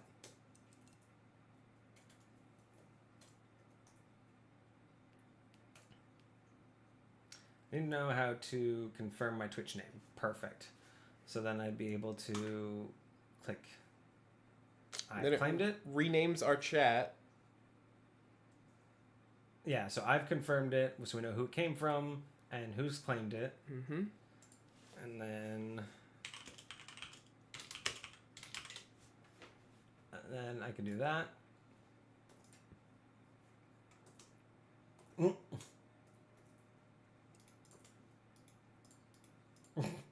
And so once that's done, we don't have to reopen it, so I can say that this case is now closed. So on mine, it looks like even as a follower, I still have access to the buttons claim, close, and delete. Which would make sense because I don't know about claim. I don't know why you would be able to claim it. The only thing I don't have access to is reopen. Well, yeah, I don't even have access to reopen because it's not closed yet. Oh, but right, exactly. You might be able to close your own ticket if you don't want it to. If be I'm up like, there. hey, I'm good, I got it, let's hit the close button. Or if you answered your own question and just want to Right. retract it. So yeah, so I've already claimed it. It's weird that it says you can claim it though. What happens if you hit claim? Oops, I closed it. Let's reopen it and then see if I can claim it. I can reopen it. Oh, I have to wait 5 minutes before I can reopen this ticket? That's weird. Well, maybe because I just closed it. Yeah, it's probably a timeout. That's fine. Okay, so now we understand it. So basically, open a Very ticket and they have to type. That's fine. We got this. And yeah, and then that cleans it up. because once it's closed, I like that it cleans this up too. So this is all gone now. Yeah. Or not that one, but Although my suggestions still show, so when I go to suggestions, I can still see the two. so you have to hit the dismiss message at the bottom. So right at the bottom, you can Oh. dismiss that particular message, and it'll clean up your Got email it. thing. Okay, bet. But it shouldn't. That should be personal to you. It was. So yeah. because I don't see them, I dismissed mine. So those will be perfect specific to you. And then we have a couple other. We have our admin chat, but you guys don't need to know anything about that. But yeah, so this is the Discord, everyone. This is what it is. Like I said, you guys are now free to join. Just type Discord anytime in the chat, and you'll get the link. It works both on and offline. I don't know if that's a good or bad thing, but Hey, it'll be great. People can join up at any time. well, the thing is, with the 3 layers of protection, because remember, you got to come in, you got to agree to the rules, then you got to verify, and then you got to give us your Twitch name in order to interact. So Yeah. with that 3 levels, it's not like we're gonna have. Hopefully, we're not gonna piss too many people off with it, but it's not really that big of a deal. Yeah. I think in general, protecting. I've been Having in people come in and ones try that to were more interact hard with than us, that, I think yeah. over time it's going to be better that we have all of these protections. But yeah, that's pretty much it there. We have a little bit of time left. Let's see here. What else did I have? You were talking about a couple of your own homebrews. You did. Wanted to yeah, mention. I don't know if we'll have enough time. We only have maybe a half hour. But let's see here. So I have 2 things I wanted to bring up that were kind of like again, I'm just being reminded of all the stuff that I've been tinkering with over the years, and I just haven't really quite finished yet. So one thing that we were talking about the other day, you sent me an Instagram reel of I did. basically someone was basically saying that they were tired of people arguing about like the D&D concept of donning on armor, especially when it comes to like heavy armor because it takes time, medium armor takes 5 minutes, heavy armor takes 10 minutes Yes. to don. And then half that or 1 minute to doff if it's medium, 5 minutes to take it off if it's heavy. So they were the TikTok essentially that you sent me was someone basically complaining that there really shouldn't be a reason and then they try to do a real life example, and I really resonated with this because they were donning on real armor live trying to show how long it actually takes. And I understand this from being in the SCA. I know how long real armor takes to put on. I mean, I've watched guys prep for war, put on their full armor, and it's like, yeah, it takes time if you're by yourself. And again, most people don't realize heavy armor was meant for knights that had squires. This stuff was always put on with groups. So it is. I've heard this joke before about people who argue about whether or not it should take time and how you do that, because in reality, if you're surprised and you're like, well, I'm gonna put my armor on first, do you know how many turns is going to go by of your team being slaughtered while you're putting that armor on? These time frames are Unless you legit. practice combat donning, being in battle, Yeah, no, and it's one of those few rules that I think a lot of DMs are flexible on for reasons. But I always had this issue too. I was like, well, how do you make this more realistic? And I did think of a long time ago. I did think of a way that you could do a don penalty. I thought about it and I was like, well, if you really play with the numbers here, you could essentially do a don penalty. Okay. And one of the simplest versions would essentially be 1 AC per minute. So light armor, it takes 1 minute, so you can't put it on any faster. Okay. But medium armor takes 5 minutes to put on. For every 1 minute you want to cut off on the time frame, you lose an AC. Essentially, your armor is not strapped on right. It doesn't sit right. It's uncomfortable. It's jabbing you incorrectly, or you didn't even put it on. So if it takes 5 minutes to do medium armor, you get up to -5 AC, or you lose the point of armor. Basically, you're not wearing it. Same thing with heavy armor. If it takes 10 minutes, that's up to a -10 AC, or you're basically negating putting the armor on. Yeah. But in a pinch, if you are a DM who wanted to, say, give your players a chance to, well, they're sleeping, but the paladin doesn't have all his armor on, well, if he's willing to lose 2 AC, maybe he only takes 3 minutes to put his armor on. So maybe he misses a shin. Maybe his shoulder's a little bit loose, so he doesn't have the full swing. Yeah. So his AC's lower, but he still got to get prepared faster. I like that. So that was one of the things. I was playing around with different patterns of numbers. Maybe it's 2 AC per minute, because it should be really a deficit. But when you really look at it, at medium armor being 5 minutes, heavy armor being 10 minutes, 1 AC per minute lost essentially will very quickly make putting on armor useless. Like, what does heavy armor give you? Basically, like a 16, so it gives you a +6. Depends on the heavy armor. Like the most expensive will give you an 18 armor class. Okay, so yeah, so at that point, if you wanted to give up 5 minutes and only put half of it on, that's giving up 5 of your 3 AC. That sounds pretty fine, right? Like, it's either that or just watch your team get slaughtered as you're just strapping it up. I mean, imagine if you just got the chest on and your legs are off and you're out there running it, and, you know. But everyone's trained to body mass, right? Everyone's trained to hit, you know, well, not really center mass, but I mean, they're not trained to specifically go for extremities all the time. Yeah. So I just something for you guys to play around with. It was something that we were talking about because of an Instagram reel. But yeah, if you ever have an issue with like the time frame and the dawning of armor, if you want to give your players that kind of quick option that they don't have a feat to do it on faster, give them, for every minute they want to cut off their time, they lose 1 point of AC. But for the record, this person that was putting on their armor, they, like, I was watching the video and they were struggling putting it on at certain points. This is why, which is very realistic. Why if you go any faster, you're gonna forget a strap, or it's almost like there were like, I think 2-3 seconds to spare. It almost took exactly 5 minutes and for they them were to Gambeson-less. What's that? Then they were Gambeson-less, which would have easily been another minute.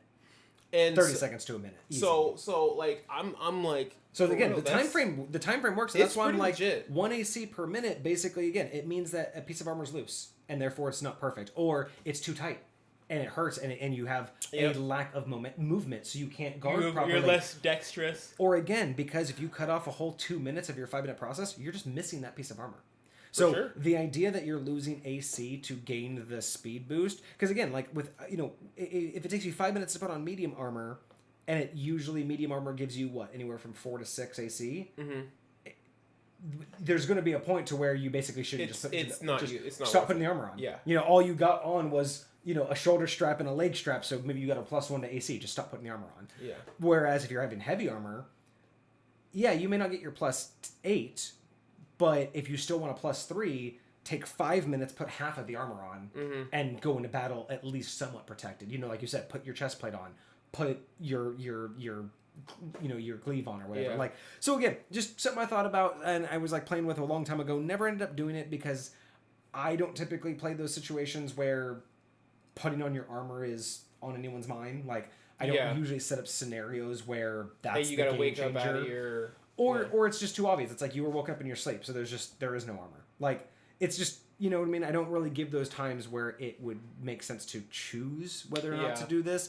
But if you wanted to, I'm throwing it out there, 1 AC per minute. Just 1 AC penalty per minute taken from the time it takes them to put their armor on, and you basically explain it as in it's too tight, it's too loose, or you didn't put on that piece of armor. And that explains it. It's an easy way to explain it. There's no mechanical changes, and you give that RP adjustment. That's not bad. Yeah, so that was one. And then the other one I was talking about, so this one came about because between Cosmic's ideas and what we've been talking about, I've always played around with like alternative magics, and Marvel's always been a big inspiration for me with this like concept of alternative magics, right? Because we know all about like mages, and they, you know, they could, you know, like mages, fireball. You have firebenders that just, you know, do all of that. But like one of my, not my favorite superhero, not my favorite Marvel mutant, but one I always thought was underappreciated for its build. Not who he was. The character was always kind of crappy, and again, as a mutant, not the most powerful, but the way that they thought about the power working and the way that they limited him, right? The way that they worked on his limitations, like with Spider-Man, who, you know, he had to make his own webbing. That was a limitation. So if it ran out, it ran out. That's what I liked about this mutant, is it was Pyro. It was one of Magneto's guys. Right. But his ability was to control fire, but he could not create it himself. So what Magneto had an exposed flame, Exactly. So as a kid, he always carried around a lighter. He could light the lighter and then make the fire do whatever he wanted, and that's what Magneto had done. He gave him the gas, or basically the napalm backpack, and ability to create the flame and the gas. So he basically had a flamethrower on his back, a real flamethrower, but his power allowed him to control it, right? Yeah. And I've always found that fascinating because you didn't see that a lot in a lot of the mutants, right? You didn't see that concept of something that they had to overcome, right? Yeah. So that idea, that's why I liked it in, Spider-Man and everything, where he had difficulties that he had to overcome. It wasn't all just given to him. And I've always liked that idea of playing with alternatives magics, like having someone who can't create fire, but can control. Right. And just that idea. So I always toyed around, and I never finalized it. I mean, I had all of those other magic classes that I've talked about. But I had this idea of what I wanted to call like the Weaver. Interesting. Okay. And basically, Cosmic's build reminded me of it because he said that they're not adept with magic.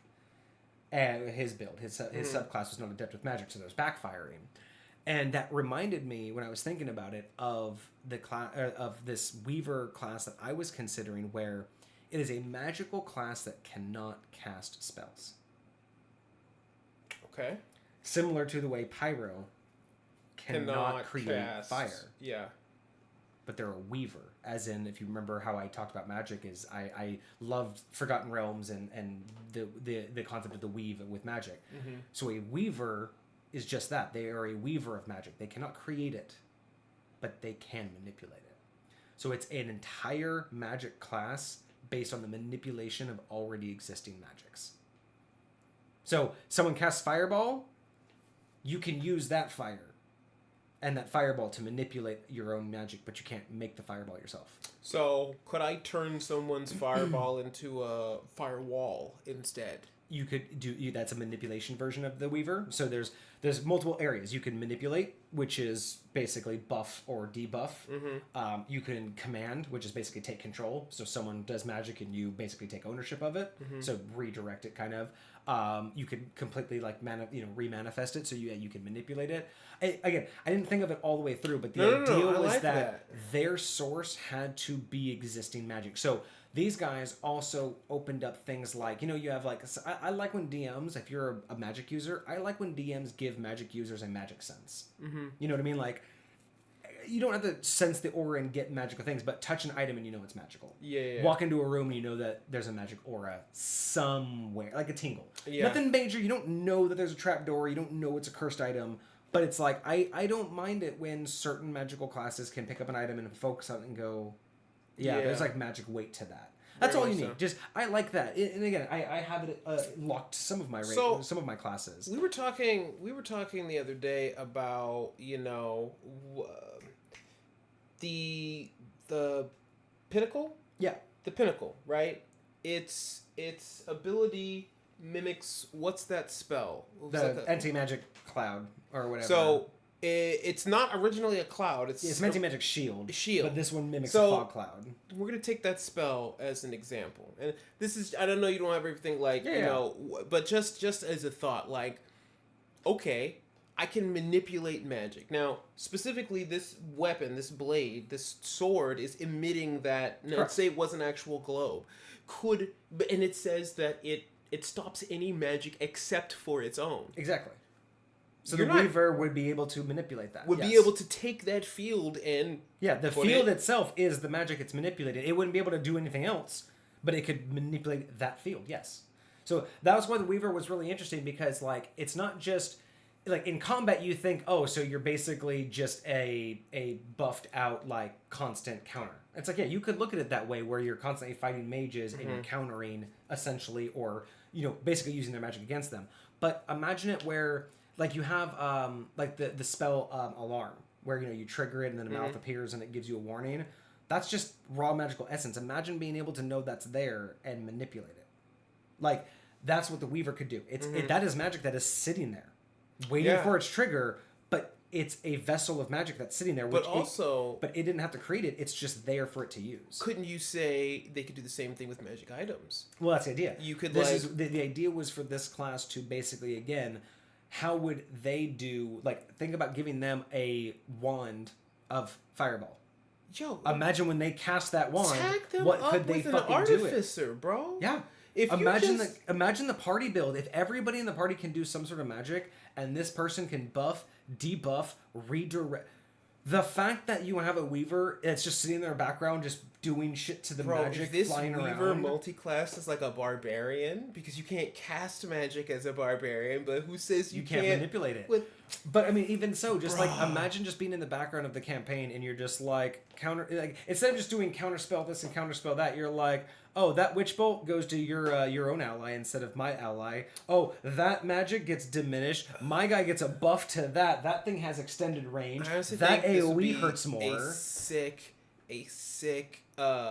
like monk subclass type deal. Oh yeah, just Because if you're up there in the thick of things, being able to just like redirect flow of magic, and I don't chi and all how kind- how you work it would be really interesting because like maybe it's constantly a battle. So if it's active magic, maybe it's like you have a check against the caster's level. So again, a magic that was already there, Right. warning. Whereas if it's active magic, maybe there's like rolls that you and the mage, like the caster, have to roll against each other to see if you can take control of their magic, or like you have to basically beat like a DC or a certain check of their Yeah. level. But yeah, I didn't get all the way fleshed out. But the That's so idea cool, of having a though. No, magic user I really that literally requires the magic to already exist. They cannot create anything themselves, but once it's there, they can snatch it. It's just that idea. I mean, imagine what they could do with cantrips. Like someone tries to do cantrips and they could just, that's mine, and then just start fucking with the cantrip. But again, they can't do anything themselves. And then that also led to another subclass or a tertiary class of essentially the opposite, where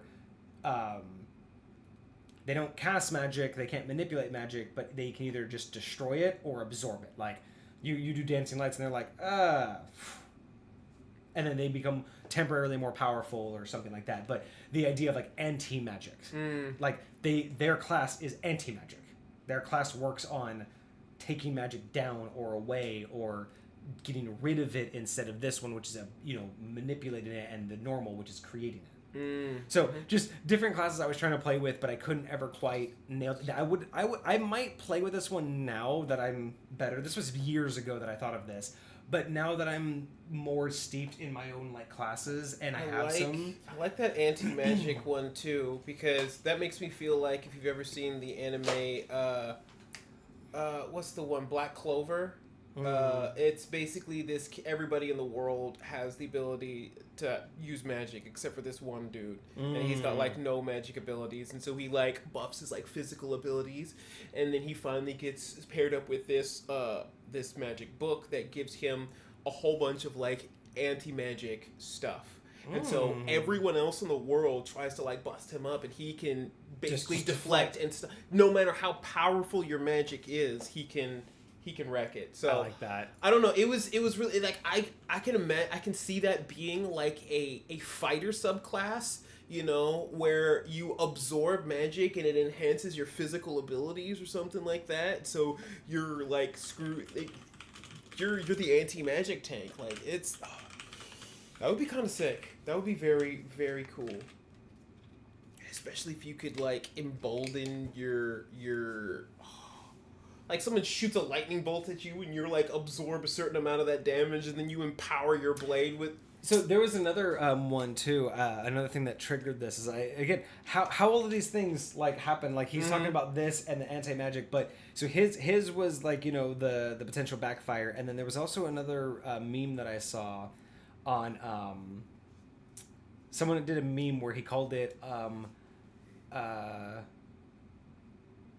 Otto's instantaneous correction is what he called it. It's a spell, and Stop. it's when, for instance, the BBEG is about to cast Fireball, and he goes fire, and then the bard can yell out bolt, and his Fireball changes into a Firebolt, and he calls it Otto's instantaneous correction, aka autocorrect.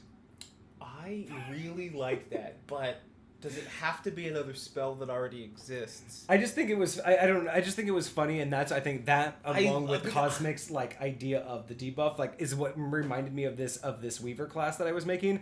But again, think about that though, like this Weaver class, that's kind of like the idea, right, of the manipulator. Someone tries to cast Fireball at your team, but you turn it into Firebolt, which will only target one person. So yes, you can't save the whole team.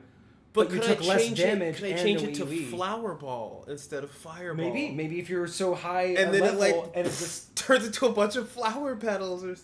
But you know what I mean? Like these are the ideas that would like fit into this idea of being able to truly fuck with someone. Like, again, you can't stop them from doing it, you can't counterspell it, but if you could just manipulate their magic to where it just stops. Bruh. Oh my god, like you do things where like if you had it like on an outside mechanic, maybe you tell your player, okay, you can do this, you can change their magic as long as you can like make it a good pun or make it like work. So what if someone goes like, okay, he tries to cast sleep on you, be like, oh, you mean he cast seek on me? Like I changed it to seek, not sleep. No, it's hide and seek. Yeah, all of a sudden playing a game of hide and seek with this dude. Or peep, and then all of a sudden, like the target's eyes just do this constantly. Right? It's like you have a -1 to your attack roll because you're blinking. Oh my god! But like just that idea of being able to, I like this idea of having a magic user that can't cast magic, but can just manipulate what already exists. I really do like that. That is.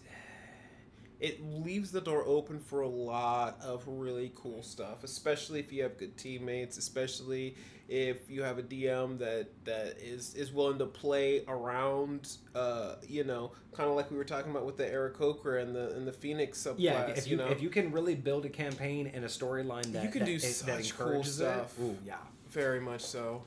All right, well that was all I had. Those were just the two quick ideas that I wanted to throw in. Sick. Those were pretty fun. So yeah, let's see where we made it to. We almost made it to 3 hours. That's not too bad. I think we're gonna call it there. I think we hit everything that we wanted to. We were able to get through cosmic stuff. Yep. The Discord is up and live and running. So if y'all want to, yes. I posted it. Excuse me. I have posted the link yet again in the chat. So feel free to come in and join us. Like I said, it's just gonna take 3 simple steps. Accept the rules. Click the little verify button and then give us your Twitch account or your Twitch name so we can just verify that you are a follower, and then you'll have full access. You'll be able to do the polls. Let us know what topics you want us to talk about. If you liked everything that you saw on this stream and didn't catch all of it, you can catch this stream and any other prior stream and all of my playthroughs on YouTube at Misfit Gamer Studios. Everything goes live there, so you can always look back on everything that we've ever done. I do this D&D discussions every Monday and Thursday, 7 p.m. Pacific Standard Time. Kage always joins me on Mondays, so you'll always be able to see us doing our homebrew review on Mondays. And then on Thursdays, I tend to do deep dives and just different, multi-part series for my streams. And then I pop up live games on the weekend. So if you ever see me, come in, drop a like, say hi. We always appreciate that. I hope you all have had a great long weekend. I hope you have a good week to look forward to for those of you who have weeks to look forward to and not just a pile of work. But I do hope you all have a good rest of your week and a good start to your week. I will see you on Thursday for the next D&D discussions, where I don't know what the topic is yet. I tend not to until about the day before, so that's fair. I will be thinking of a topic for Thursday's discussions. Keep the homebrew review coming. Yes. We do like those homebrew items. Keep them coming. Join the Discord. We have a whole new section where you can submit those now. Essentially, you can put that in the suggestions box for the stream information, so you can suggest topics. Actually, wait a second. Hold on. Something's wrong here. What are we missing? So I have updates, schedules, FAQs, leaderboard suggestions. I am missing one here, and somehow. Oh, you know what it was? I think I changed it to questions. The place where they can submit stuff for the stream? Yeah, so I think originally I had suggestions for the stream and questions that you wanted us to answer on stream. But originally when I was doing all of this, questions was actually topics because I wanted a spot for them. I see what you're saying. To do topics. So what I need to do is go... this is going to be really easy. I can do questions, and we're going to do... That's really weird that I actually completely replaced topics. What's a good image idea? Oh, yeah, no, that's what I wanted to do. I wanted to do that guy. We're going to do duplicate channel. We're going to do topics. Yeah, that's so crazy. I could have sworn I had that on there, but I must have just deleted it or renamed it and then thought I was going to re-add it. So questions, blah, blah, blah. So topics. This is how easy this is. So, easy related peasy, lemon squeezy. topics. for DM Vortex to discuss live on stream.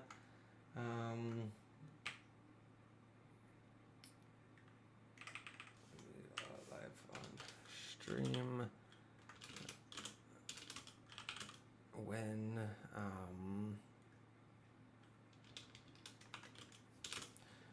only one topic per message. I'm not gonna lie, I'm very excited to see Boom. some interaction on this Discord. I am so looking forward to that. It's gonna be cool. So, boom. Oh, we don't need that. Now we have a topics channel. So this one will be specific for people who, again, if you have a topic that you want us to talk about, again, questions, if you want us to answer a question specifically about something, and then this one's for topics. Topics will also be like homebrew, should we make another one for specifically like submitted items though, like homebrew submissions? I think that can be in one of those channels. I feel like that falls into a decent category for that. Actually, you know what? There is a filing cabinet.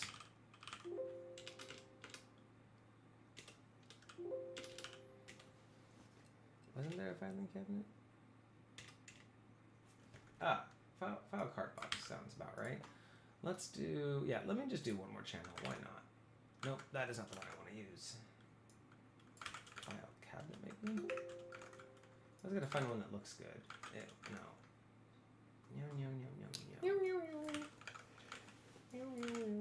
There we go. Homebrew submissions. No, I don't want to do that. I don't want. I want to keep it. I'm very particular, and everything else has only one name. So this one's only gonna have one name. So this is gonna be called submissions. And then Like, nice. and boom, boom, boom, boom, boom. Post any.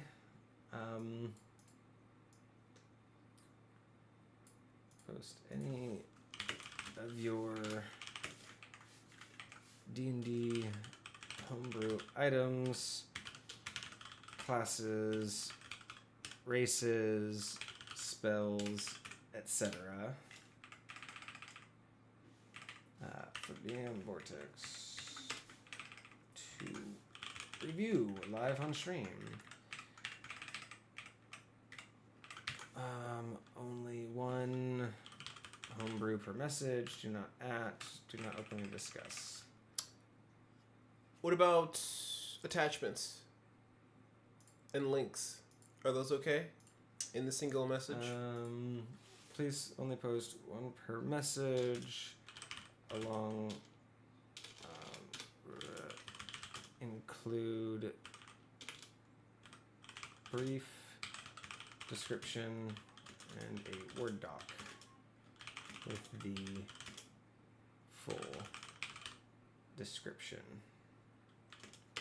and any details you want covered on stream. There. So that way you can give us a brief description, include title and brief description, as well as a Word doc with a full description and any details you want covered on stream. There. And again, it's mainly just for us to keep track of everything. So this way, and then I can go into here, and then we can go into permissions, and then followers can attach files. And subscribers can attach files. All right. So there. Now we have topics and submissions and suggestions and questions. So basically anything that they could ever want to provide us, any level of interaction is there. And then the Misfit Gamers is just for the community itself to interact with the, amongst yourselves. Yeah. So yes, please join us over at the Discord. We are well open to accept everybody, and I will do my best to get everybody verified. So if you do come over here, accept the rules, click the verification button, and then give me your stream name, I will do my best to get you approved ASAP as soon as I see you on, and then we'll try to get everything going down. Otherwise, that's pretty much it. That's all we have for you. More updates to come, more good streams to happen. This weekend we did a bunch of testing, so no more lag. We are 100% no lag. I can do all of my kind of streaming with video, and we are going to be good from here on out. So everything's only going to improve. Thank you so much for watching us today. Go catch us on YouTube if you want to catch us for any of the other ones. And then otherwise, like I said, I will be back on Thursday, 7 p.m. for the next D&D discussions. I hope you all have a wonderful week. Do you have anything for them? Deuces, gamers. Love being here. I need a better outro. What are you talking about? We killing it. We killing the game. Take care of yourselves. Have a good rest of your week, y'all.